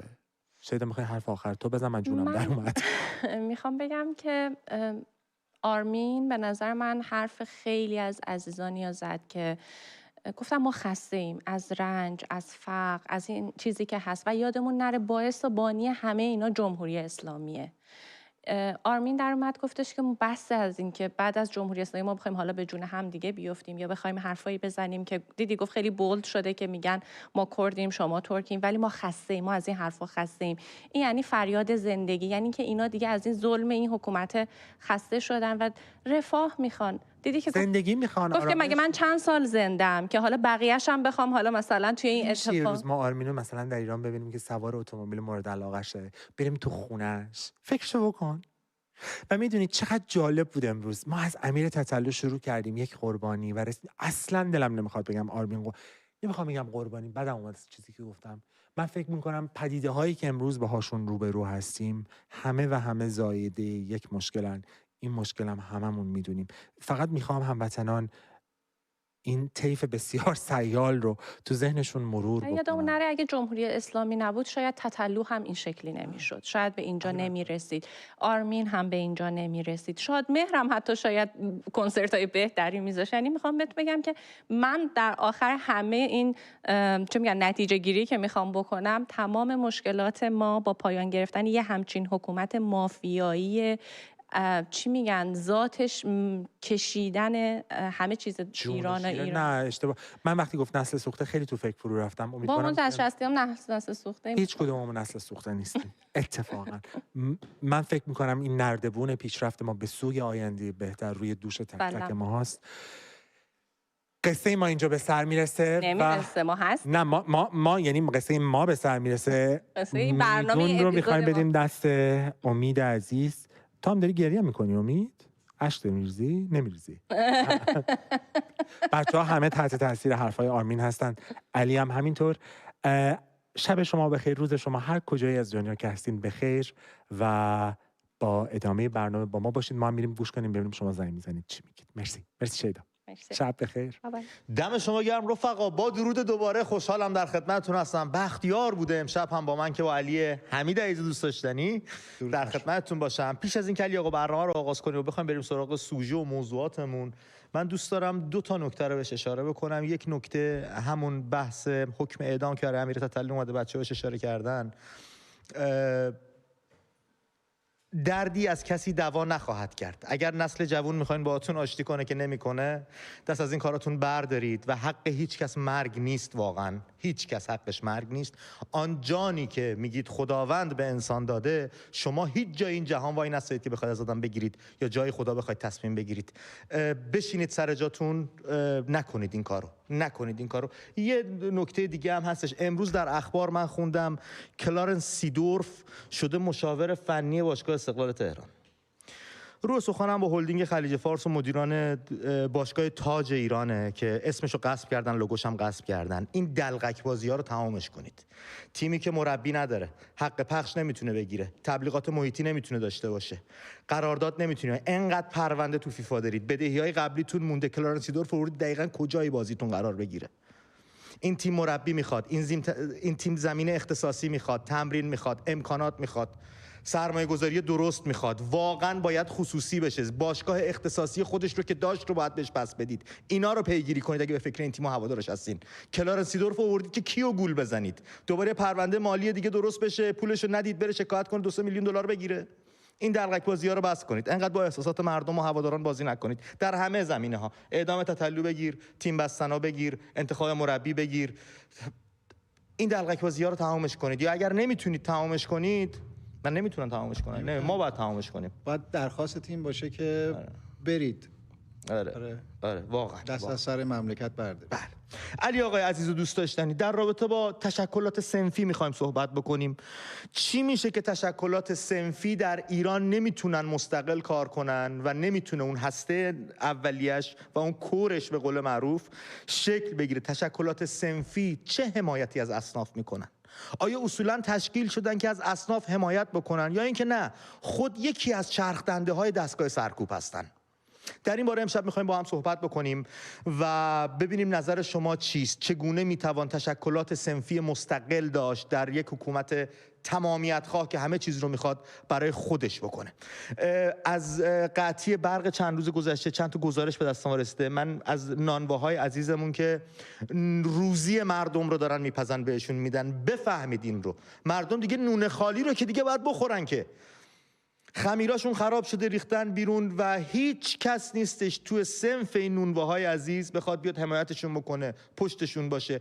و میگن مشت نشانه خرواره. در تمام اصناف دیگه هم همین شرایط هستش. این ویدیو این گزارش‌ها رو ببینیم، برگردیم صحبت‌های علی آقا رو بشنویم و بحثمون رو دنبال کنیم. سلام عزیزان، من لواشی کار میکنم. از ساعت 8 صبح برق رفته، خمیر ترشیده، باید بریزمش تو گونی ببرم بنازم تو رودخانه. آخه ای کجای مملکت درسته ای 2 ساعت برق قطع کنن؟ خدا وکیلی یه فکری در حال مردم بکنین بابا. انقدر ظلم نکنین. برکت خدا دارم میبرم میریزم دور. به خاطر نوسانات برق شهرستان دهلوران الان این خمیر حافظ دیمن دستگاه هم 10 میلیون خسارت دید. الان کی جواگو هم این اداره برق دلران الان جواگو هست. اما حیف نیه یه خمیره مفر بی من. قبر پدرتون لعنت. 4 ساعت نه آب نه برق. ساعت 11 من دارم خمیر میریزم دور. اینه وضع مملکت من.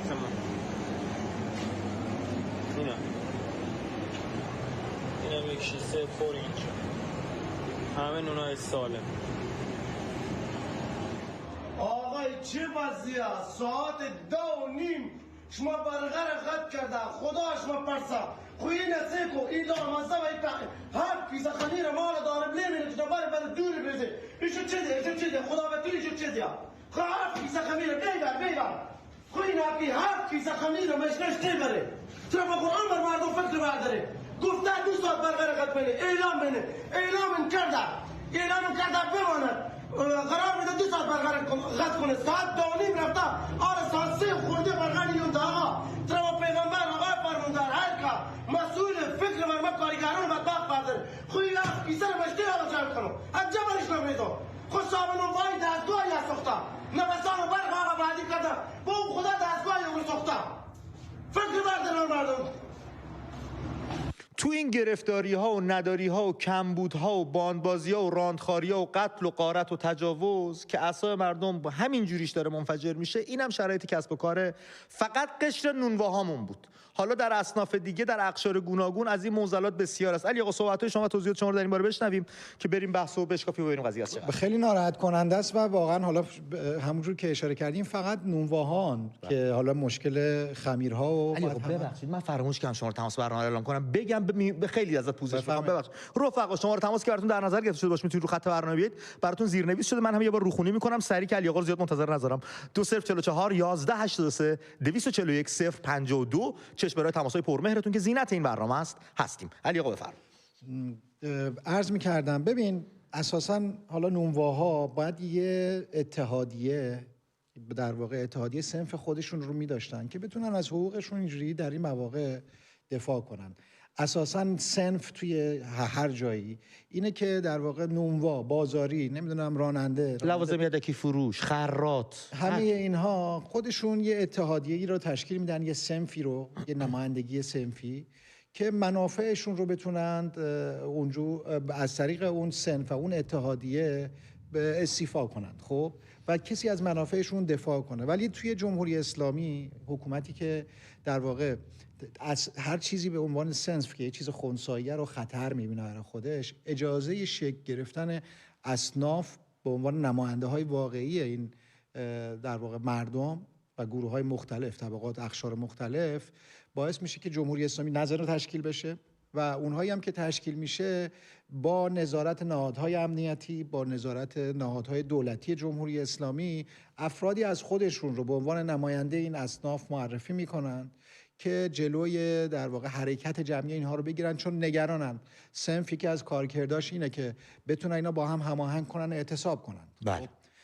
ولی وقتی که آدم‌های حکومتی رو در رأس اون اتحادیه‌های این اصناف قرار میدن، باعث میشن که جلوی اون رو بگیره.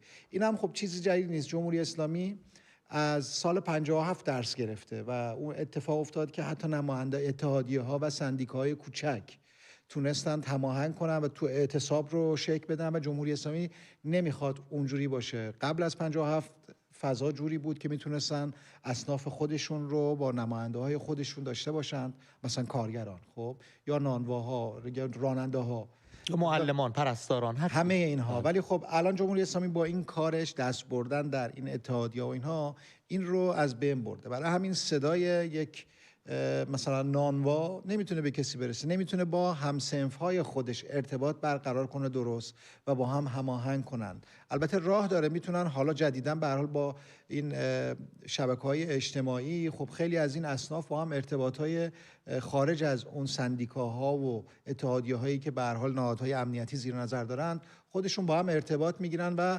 اطلاع رسانی میکنند. اما اساساً کارکرد صنف اونه و حالا موضوع بحثیه که میتونیم دوستانی که از اصناف مختلف بله حتما. نکته کلیدی اینه که جمهوری اسلامی باعث شده که این اصناف اتحادیه‌های واقعی این افراد رو نتونن شکل بدن، نتونن ازشون حمایت بکنن، نتونن هماهنگشون کنن، سازمانشون بدن و تشکیلاتی مستقل براشون به وجود. حالا علی آقا در شرایطی که جامعه این گونه است، یک حکومت تمامیت خواه سر کار هستش، با ضرب و زور و همه جوره میخواد مردم رو کنترل کنه و در خفقان نگه داره و مسائلی که میدونیم سراغ داریم از جمهوری اسلامی، آیا نمیتوان تشکلات نیمه خصوصی و شاید پنهان یا شاید زیرزمینی رو شکل داد برای یک سری هماهنگی ها تا بشه یواش یواش علنیش کرد، همدیگر رو پیدا کنن؟ یعنی یه سریال نشون میداد اون زمان ما بچه بودیم به نام ارتش سری، زیرزمینی یه سری کارا میکرد، مخفیانه سری کار، از اون کارا نمیشه کرد اصلا به هیچ گونه ای. حالا اون ارتش سری که میدونی به هر حال کار مقاومت اونجوری بود، ولی نه توی این اصناف احتمالاً میگم شبکه‌های اجتماعی راحت ترین راهشه.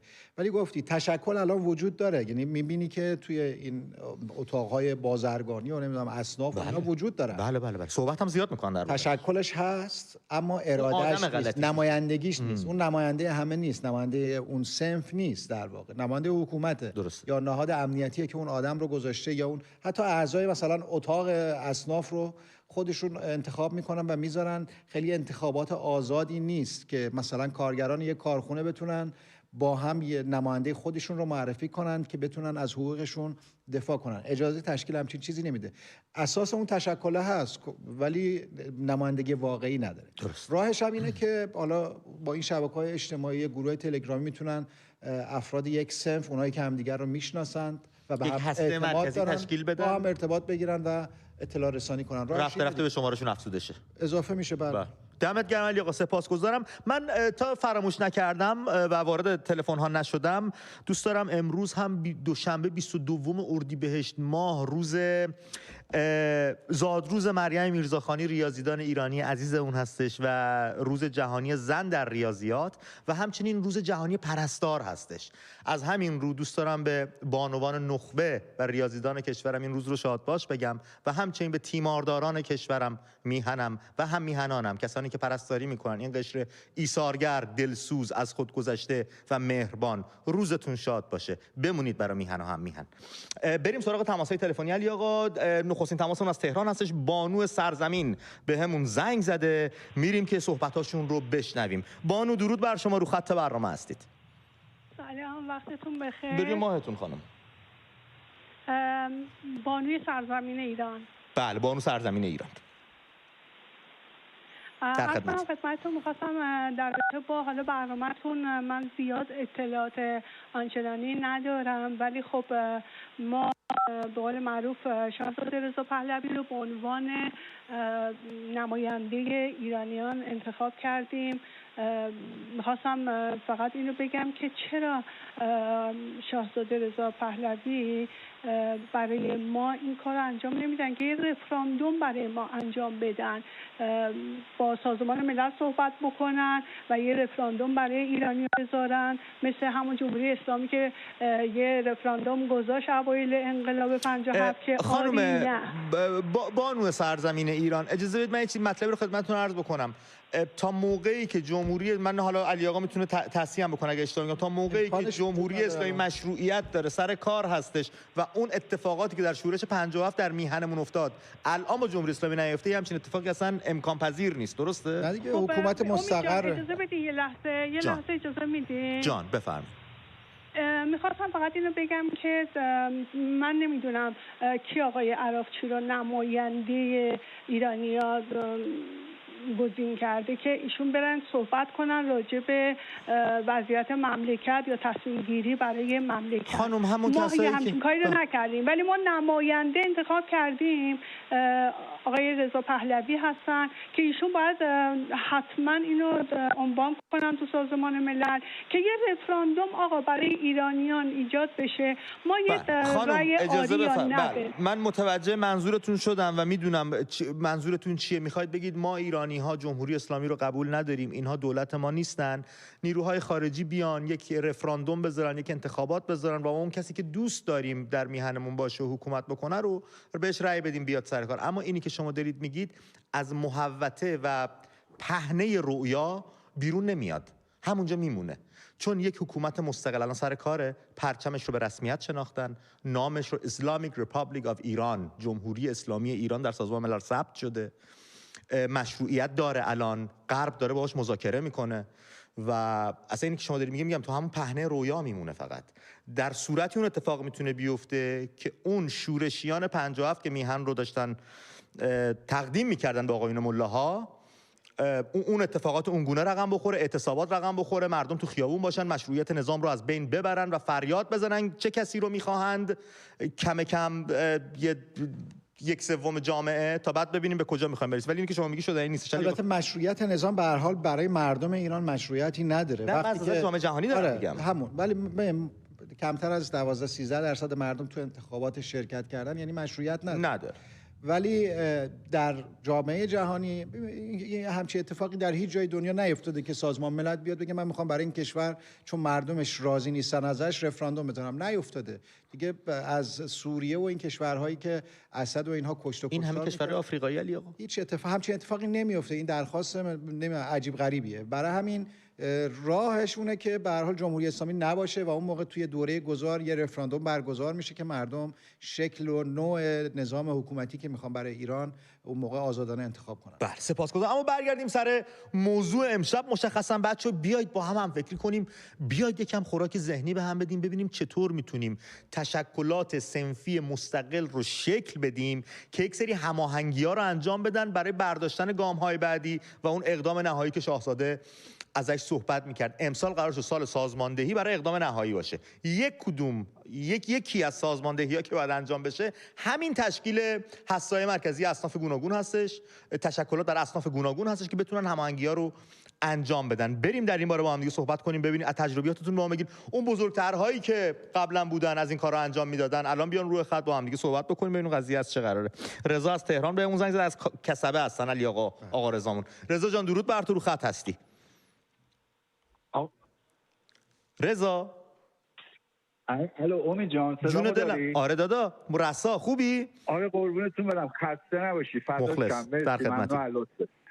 امید جان من از موضوع برنامه، من خودم 20 سال جوازدارم، حالا جلوترش رو صحبت نمی‌کنم جوازدارم، ولی به خداوندی خدا اصلا هیچ وقت برای انتخابات نرفتم، چون همون جور که علی آقا اول برنامه گفت اینا همشون بازیه و نمیدونم یه سری مامورا رو میذارن تو خودشون و حاج آقا بازی میکنن و مردم هم میرن رای بهشون میدن، دست هیچی هم آخر همونایی هم که رفتن کبابشون رو خوردن دستشون به هیچ چی بند نیست هیچ چیزی هم بخوان که الان باید هممون طلب کنیم. مغازه ها همش برق میره، نمیدونم از اون ور آب قطع میشه. یکی الان برای من پول آب اومده، آبی که به والله شاید من روزی یه آفتابم آب مصرف نکنم 900,000 تومان پول 2 دوره آب ماه من اومده. رضا میتونم ازت بپرسم تو صنفت چیه؟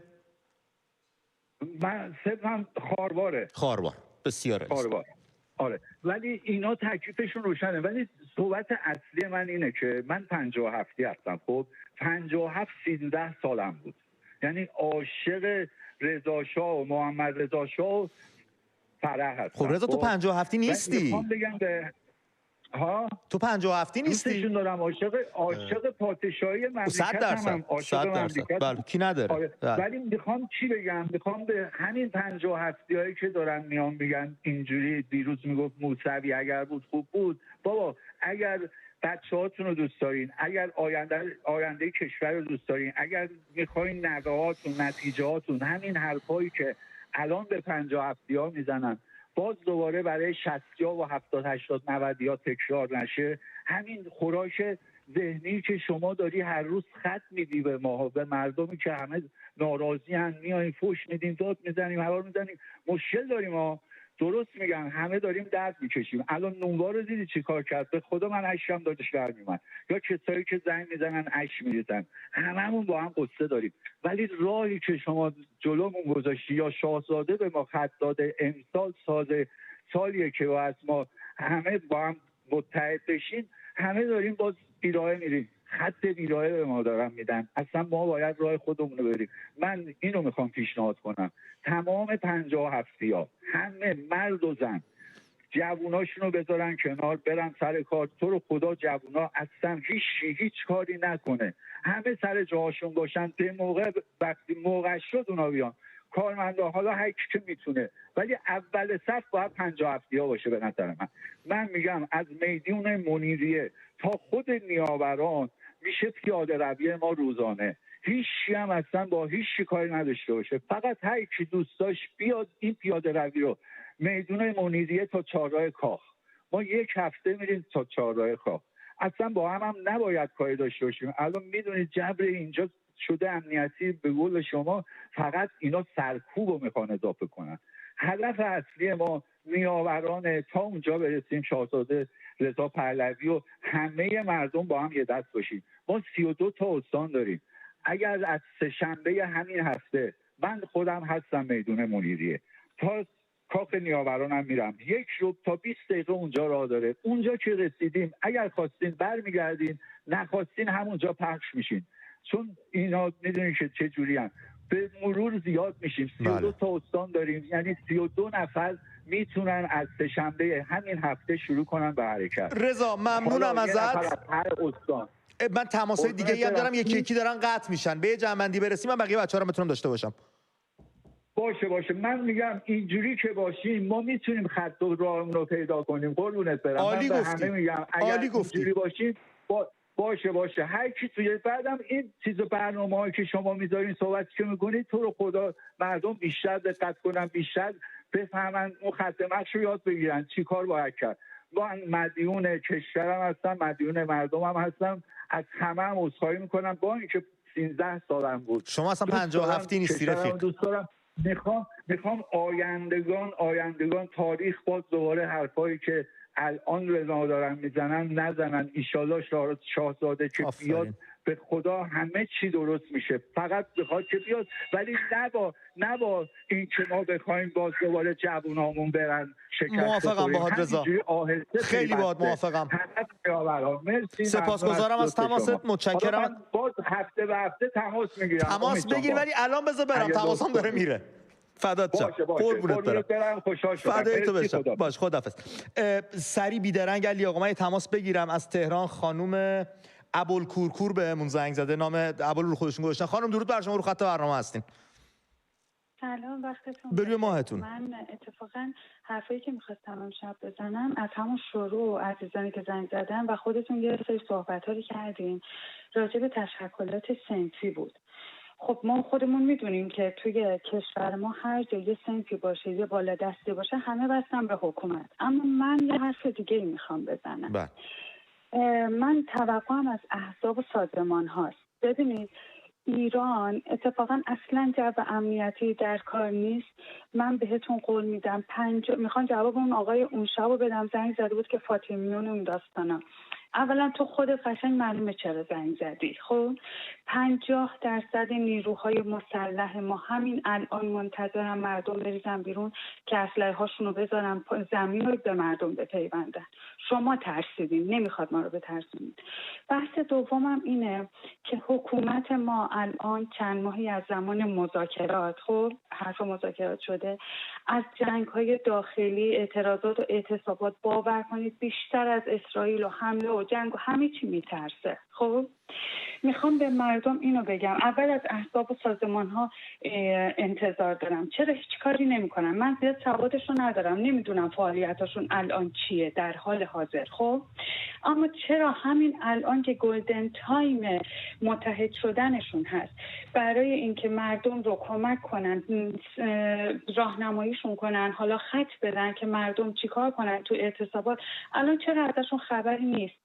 ببینید شما هیچ کشوری توی دنیا نیست که اگه مردم یک کشور علیه حکومتش باشن بیاد با اون حکومت مذاکره کنه زمانی که به گوش اون کشورها برسه. خب الان زمانیه که مردم ما فریاد بزنن که این حکومت رو نمیخوان، با یه تیر دو نشون میزنن. یک، حکومتی که میترسه از این اعتصابات و اعتراضات و حالا شعارها.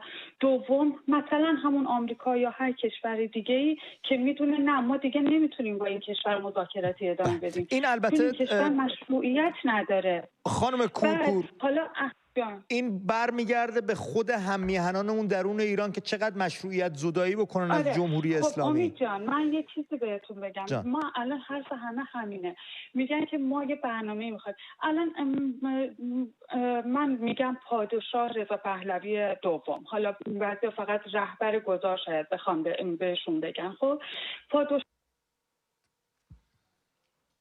تماسشون پرید. بچه‌ها در کامیونیتی دارن نام یکی از دوستامون رو میارن که در لایو هاب از همراهان ما بوده، با شوربختی چندی پیش تصادف کرده، کناروس اگه اسمش رو درست بگم، و جان خودش رو از دست داده. به رفیقاش، همراهان و کامیونیتی من و تو بچه‌ای که اینجا هم دوست شده دادم به همتون تسلیت میگم و به ویژه خانواده‌اش ما رو در غم خودتون شریک بدونید. با خانم فاطمه سپهری صحبت بکنم. پیش از این که من این تماس، علی آقا ببخشید من الان میام پیش شما، دیگه گرفتم واسه شد. خانم سپهری از نروژ رو خط برنامه هستید، درود بر شما. اگه بشه صحبت‌ها رو کوتاه نگه داریم خیلی ممنونتون میشم. سلام، حال شما؟ درود به شما خانم، سپاسگزارم. متشکرم. من راجع به تظاهراتی که مردم میخوان بکنن و به حرف از رهبری میزنن، حرف از اینکه چیکار کنن میخوان بزنن، من پیش خودم امروز داشتم فکر می‌کردم که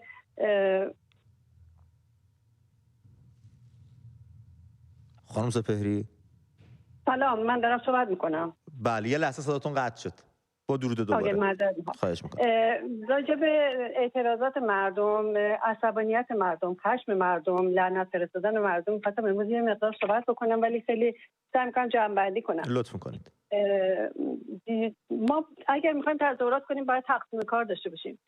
ما باید کارا رو تقسیم بندی کنیم. ما یه سری ایرانی هستیم خارج از کشور، ما یه سری ایرانی هستیم توی داخل ایران و رضا شاه داریم به عنوان رهبر سیاسیمون.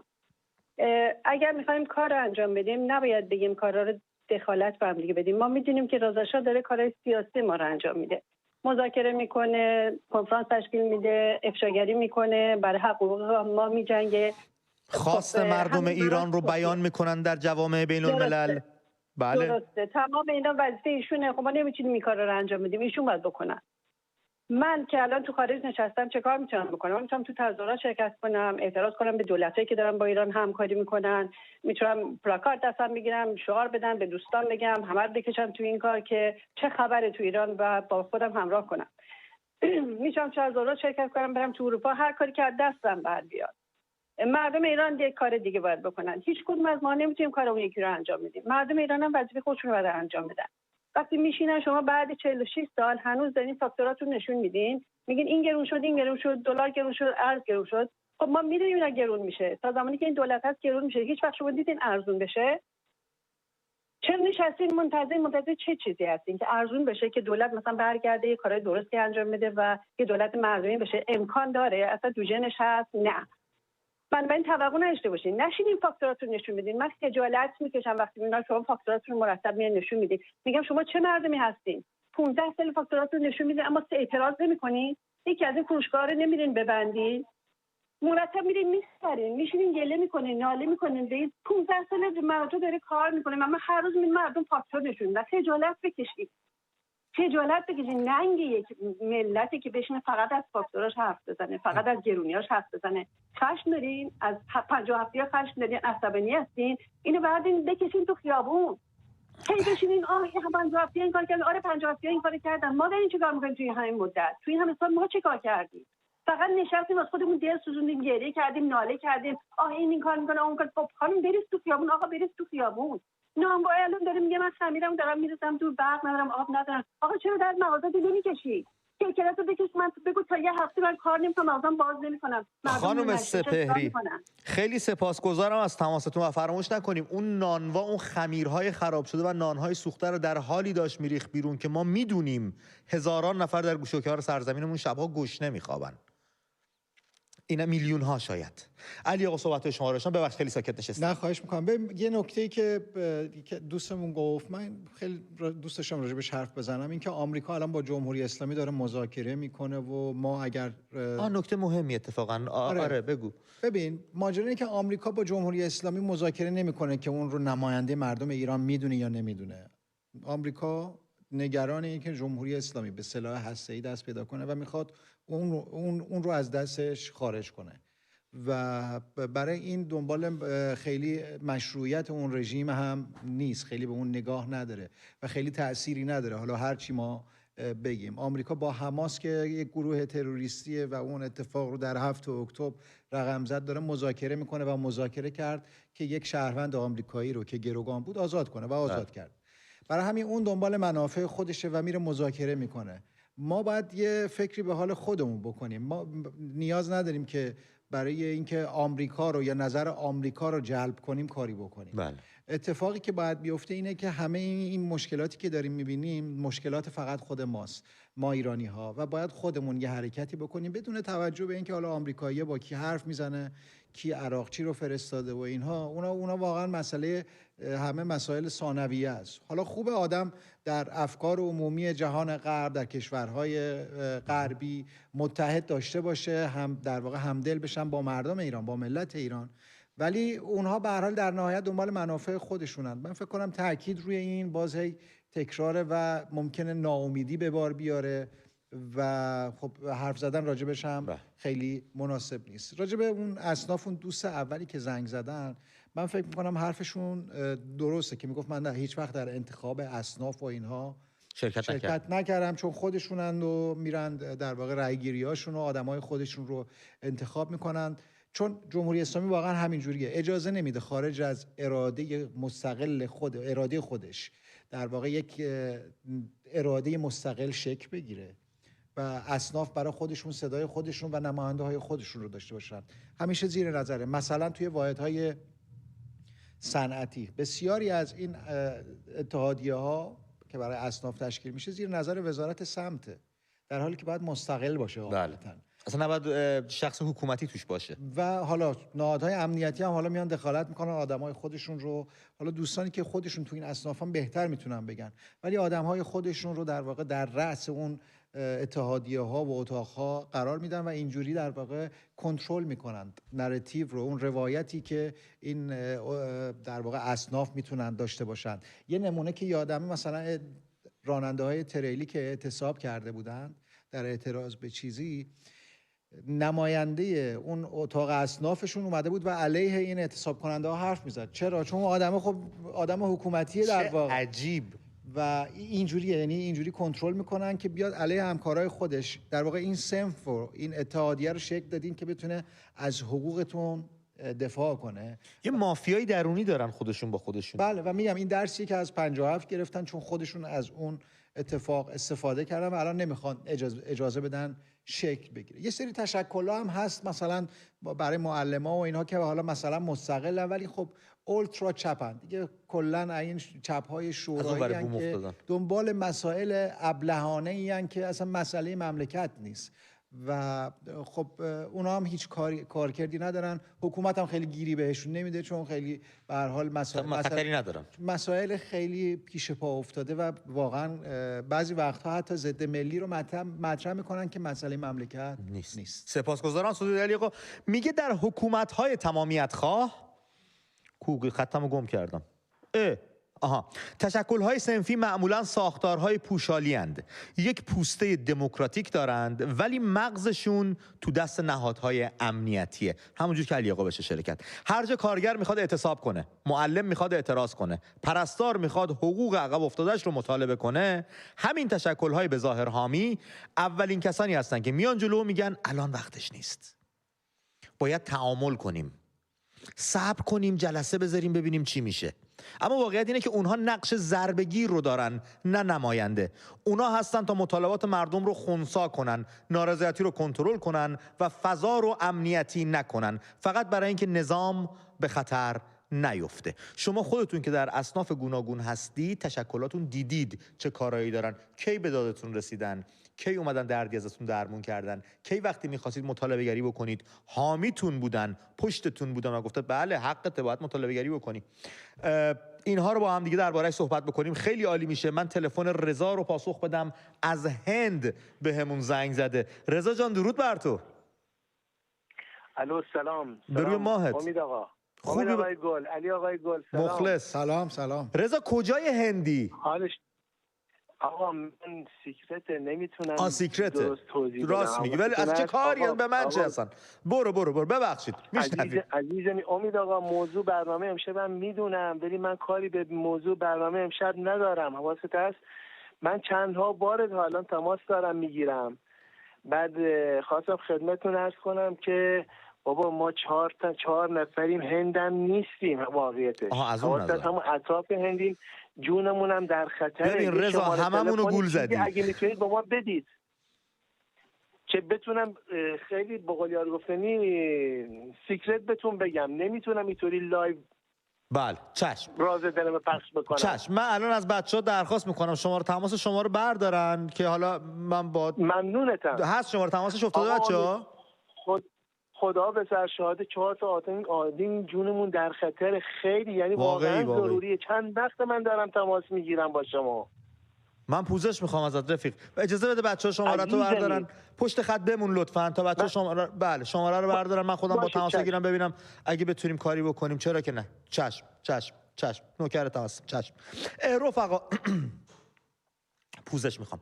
شماره تماسمون دگرگون شد. شماره نوعی براتون داریم 2044 1225 588 573 2044 1225 588 573 شماره تماس نو هستش که میتونید زنگ بزنید رو خط برنامه در این باره با هم دیگه گفتگو کنیم. علی آقا، این مطلبی که الان من بهش اشاره کردم که میگن یک سری از این اصناف و تشکلات صنفی نقش ضربگی رو دارن، اصلا مطالبات تو رو میگیرن خنثاش میکنن. آیا خود دوستامون، خود کسبه، خود کسایی که در اصناف گوناگون دارن کار میکنن به این واقعیت نرسیدن یا اون چهره رو نشناختن یا نیت اینها رو نمیتونن تشخیص بدن که آقا این برای من داره کار نمیکنه ها؟ میدونن دیگه همین دوستمون خب که اولین تماسی که گرفتن. چرا اعتراضی، برخوردی، پیگیری؟ ببین اون مسئله آخرش در نهایت به اون ترس دیگه، ترس از امنیتی شدن، ترس از اینه که مجوز کارمو ازم بگیرن، ترس از اینکه به هر حال برای من مشکل به وجود بیارن، جواز کسبمو بگیرند و از این صحبت ها. و خب ترس اون کلید انفعال دیگه، وقتی میترسی برای اینکه در واقع اون رزق و روزیت رو داری از اون میگیری، مغازت نمیدونم، اگه مغازه داری، اگه کامیون داری، در واقع مجوز کارمندی، کارگری، همه اینها باعث میشه که والا میدونن که اون آدم‌هایی که توی اون اتاق‌های صنفی و اتحادیه‌ها و اینا هستن همه وابستن، مشخصه و اونها رابط در واقع حاکمیتن با این اصناف برای اینکه اینها رو تحت کنترل خودشون نگه دارن. اما خب دیگه راهش اینه که ببین چون اجازه تشکیل اصناف و اتحادیه‌های مستقل رو که نمیدن،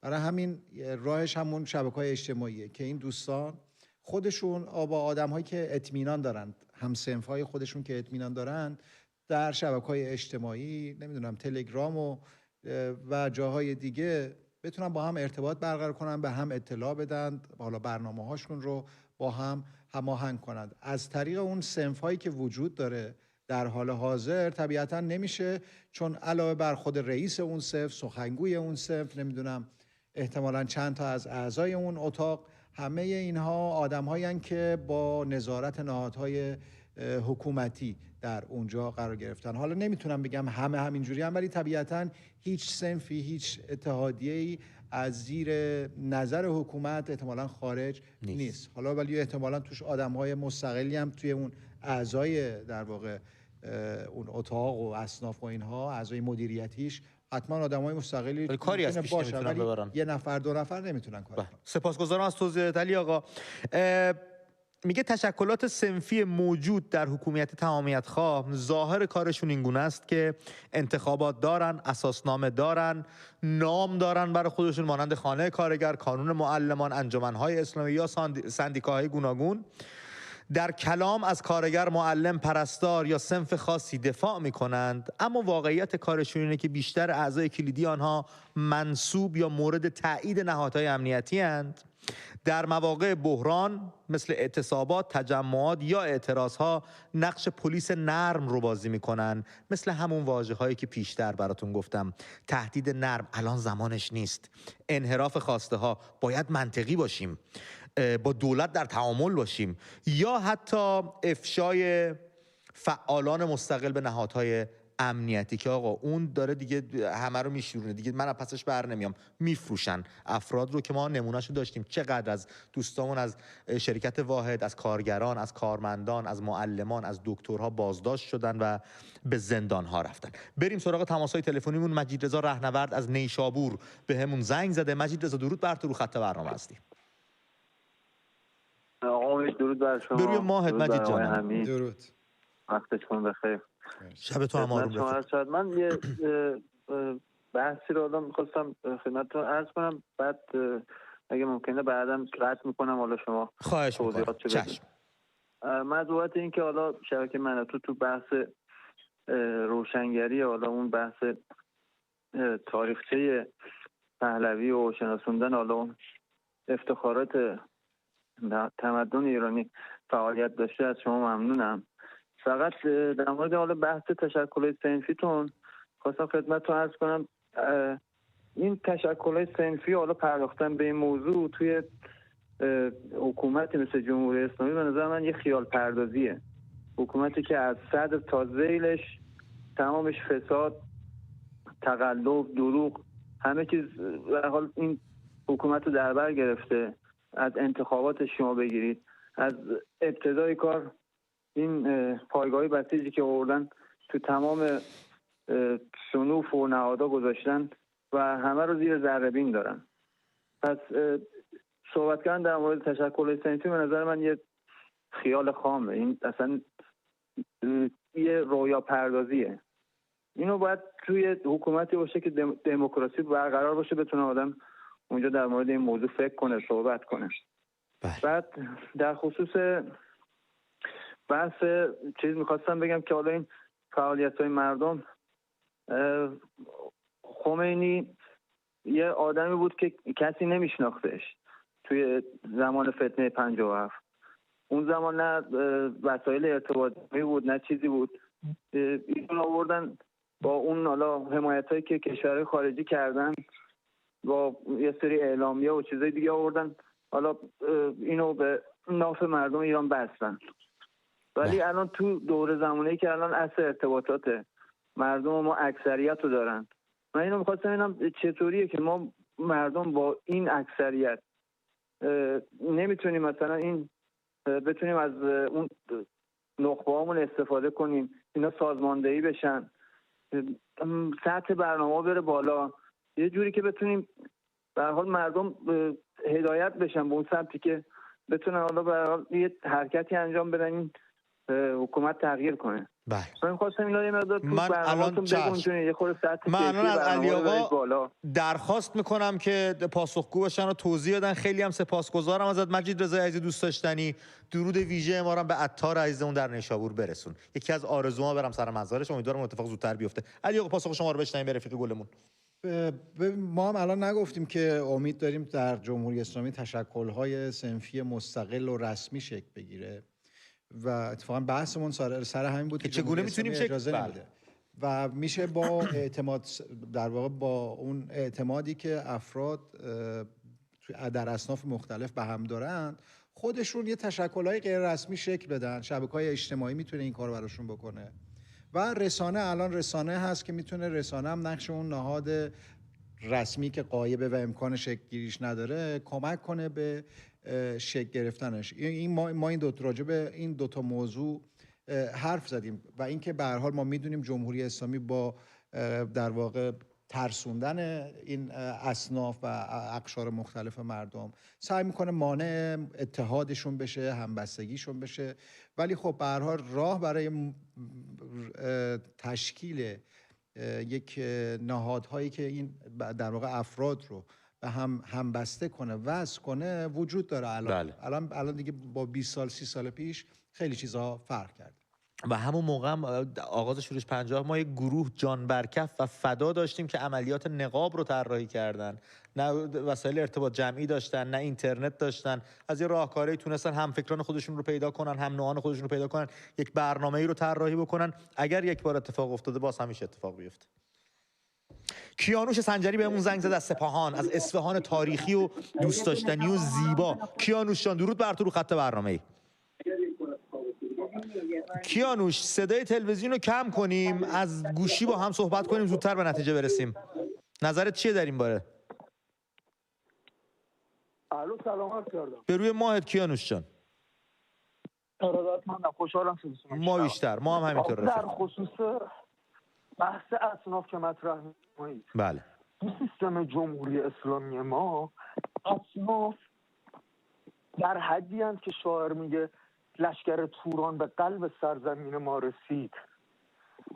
چجوریه؟ مثلا صنف دخانیات تو اصفهان به چه شکله؟ رئیس صنف کسیه که برای بزرگان بازار واسه آدم مرده جواز درست میکنه که معاف از مالیات باشن. به این شکل بزرگان بازار ایشونو همواره در رأس کار قرار میذارن و چه اتفاقی میفته؟ ایشون همواره به وسیله فساد و پشتوانگی از بزرگان بازار در رأس کار میمونه. قبلا آقای منتظری بود و الان آقای عباس پور اسمش. ایشون حالا چی کار میکنه؟ صدا منو داری؟ بله داریم گوش میکنیم رفیق. بله، در ادامه کار به چه شکل اتفاق میفته؟ مثلا در خصوص قیام مهسا، من که مغازمو بستم و بقیه همکارایی که مغازشون رو بستن به نماد اعتصاب 3 روزه بود اگه یادتون باشه. بله. دقیقاً ما قربان شدیم. به چه شکل؟ به وسیله مالیات بر ارزش افزوده شدید، به وسیله مالیات سالانه شدید و عرضم به خدمتتون که جوینند با پلیس اماکن، جوینند با ستاد امر به معروف و نهی از منکر، جوینند با اقامه نماز. مثلا در این صنف سیگار ما چجور مثلا میشه اعتصاب کرد در حالی که همه خود فروختن؟ پس اصلا به نظر من رفتارمونو، رویکردمونو از اینکه از طریق تشکل صنف بخوایم به نتیجه برسیم اصلا دورش بندازیم. این سیستم یه سیستم فاسد باطل شده. با همون دیگه ما سرطانی که همه وجود این سیستم گرفته. این فقط صنف سیگار، در همه اصناف همینه، ولی میشه در واقع تشکل‌های مستقل با خودت شما با 20 نفر 15 نفر همکارایی که اعتماد داری بهشون تشکیل بدین و میتونید با هم هماهنگ شید. اما این 15 نفر موقع کار اجرایی، موقعی که قراره تو بوته آزمایش قرار بگیرن، تمومه، اینا سوختن. یعنی کیانوش اینطور که تو داری قضیه رو برای ما شرح میدی، ما توی بنبستی گیر کردیم و راه برون رفت ازش نیست. اصلا آره تو بنبستیم آقا، کلا تو بنبستیم. مثلا فکر این قضیه بیاین بیرون. پس چه باید کرد؟ تو پیشنهادت چیه؟ آقا ببین امید جان، تو انگلستان داری زندگی میکنی و یه سری آزادی ها اینقدر برات معلوم نیست و جو افتاده که تماسش پرید با شوربختی. اما خب صحبت‌های خوبی برامون کرد، صحبت‌های مفیدی بود. اینو سعی می‌کنم ازش بهره ببرم از صحبت‌ها. با مهرداد صحبت بکنیم، از تورنتو بهمون زنگ زده. مهرداد جان درود بر تو، به برنامه خودت خوش اومدی. درود بر شما، درود امید عزیز، علی آقای عزیز، ممنونم از برنامه‌های خوبتون. مخلص. من تو ایرانم راننده بودم، راننده سنگین بودم. الانم که کانادا هستم راننده سنگین هستم. اصالت تو حفظ کردی مهرداد. عالی کار کردی. آره دیگه، حالا برو بریم رفیق، ما سراپا گوشیم. این کاری که از دستمون برمیاد. عالیه. ببینید یه گزارشی دیدم امروز، نمیدونم توی خبر بود یا توی هاب بود که از گزارشگرای من و تو که توی مرز راننده ها وایستاده بودن و داشتن میگفتن که راننده میمیرد ذلت نمیپذیره. بله. خیلی از رفیقای منی که الان خیلی از رفیقای من که الان تو آمریکا و کانادا دارن کار میکنن، هر روز داریم از امکاناتی که واسه ما هستش داریم فیلم و استوری میذاریم، میگیم بابا ایران باید آزاد بشه، این امکانات بیاد دست شما. راننده‌ای که الان رفتی 100,000 یورو پولت هم دادی، وامی هم دولت بهت نداده، نقدی هم دادی. ما از این خبرا نیستش اینجا. 10% پول ماشینو میدیم، بقیه‌شو قسطی میدیم میره با درصدی مثلا 5-6%. تو اون زمانی مردی که 2 ماه واسه یه لاستیک چینی اعتصاب کردی، آخوندا به لرزه افتاده بودن، به تته پته افتاده بودن. ولی الان نه اعتصاب کردی، ماشین اروپایی خب 60,000 یوروه، ولی دست مصرف کننده ایرانی مدل 22 باید بیا 100,000 یورو برسه.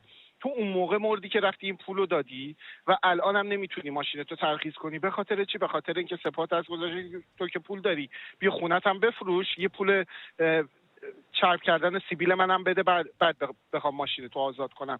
ندیدی چه اتفاقی تو بندر عباس واسه همکارامون افتاد؟ چرا سویچ ماشینتو از توش در نیاوردی؟ چرا خاموش نکردی؟ پس صنفی که میگه من صنفم، بله بزرگترای صنفی کیا هستن؟ یه عده پیرپاتال، من بهشون میگم 57 هم این نیستش که 57 سنش بخوره مثلا مال 10-30 باشه 57 باشه. 57 به نظر من آدمیه که کار بلد نیست، عرضه کار کردن نداره. آفرین. تو تلویزیون نمیشه گفت عرضه کار کردن نداره. اینا منطقشون اینه رفیق گلم، راننده عزیز، هر صنفی هستی، اصلا راننده رو دارم میگم چون صنف خودمه. اینا آدمایی هستن منطقشون اینه. خمینی که میگفت من پول نفت و مفتی میارم، هیچ کس قرار نیست کار کنه، منطقشون این بود کار نمی‌کنیم پول میگیریم. الان منطقشون اینه که شاهزاده بخواد بیاد، مردم ایران الان جوانای ایران حرفشون اینه که ما میخوایم ایرانو پس بگیریم، یه 15 سالی کار داریم تا بسازیمش. اینا میگن بابا اونی که میگفت میخوام هیچ کاری نکنین پول بدم بهتون، شد نتیجهش اینی که میگه 15 سال کار داریم چه بلایی سرمون میخواد بیاره. شما باید اعتصاب میکردی، راننده عزیز الان نمیرفتی تو مرز از خانوادت به دور، کلی هم پول دادی، 100,000 یورو الان چقدر میشه؟ یه ضرب بزنید دیگه، بالای 110,000 تومنه. بله 10 میلیارد تومن اگه بخواد برسه، بله. 10 میلیارد تومن اگه بخواد به دستش برسه ماشینش. بعد رفتی اونجا سرت هم گذاشتی روی شونت منتظری که بدن. عزیز دل من باید مهرداد جانم جملت رو ببند که من زمانم تموم شد. بله بله، باید اعتصاب کنی که تا به هدفت برسی. اعتصاب کردن این نیستش که حتما یه چند نفر جمع بشیم چیز کنیم، هممون باید خاموش کنیم، هممون داریم متضرر میشیم. مرسی مهرداد، هیچ امکاناتی نداریم. ازت سپاسگزارم. جاوید شاه، پاینده ایران و ایرانی.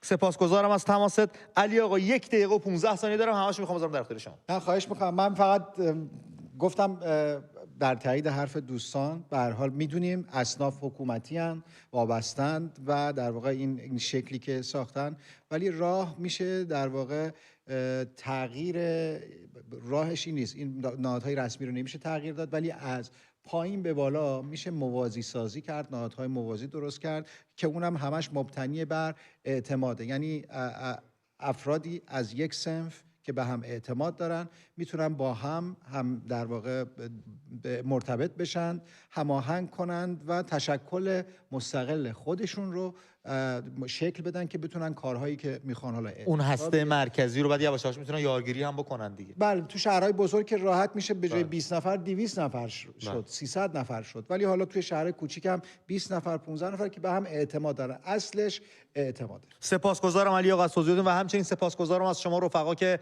زمان گذاشتید، توان گذاشتید، رو خط برنامه و زینت این برنامه شدید، به ما خوراک ذهنی دادید. سپاسگزارم رفقا. دست همو بگیرید و ول نکنید، جز هم کسی رو نداریم، باورم کنید. مخلص.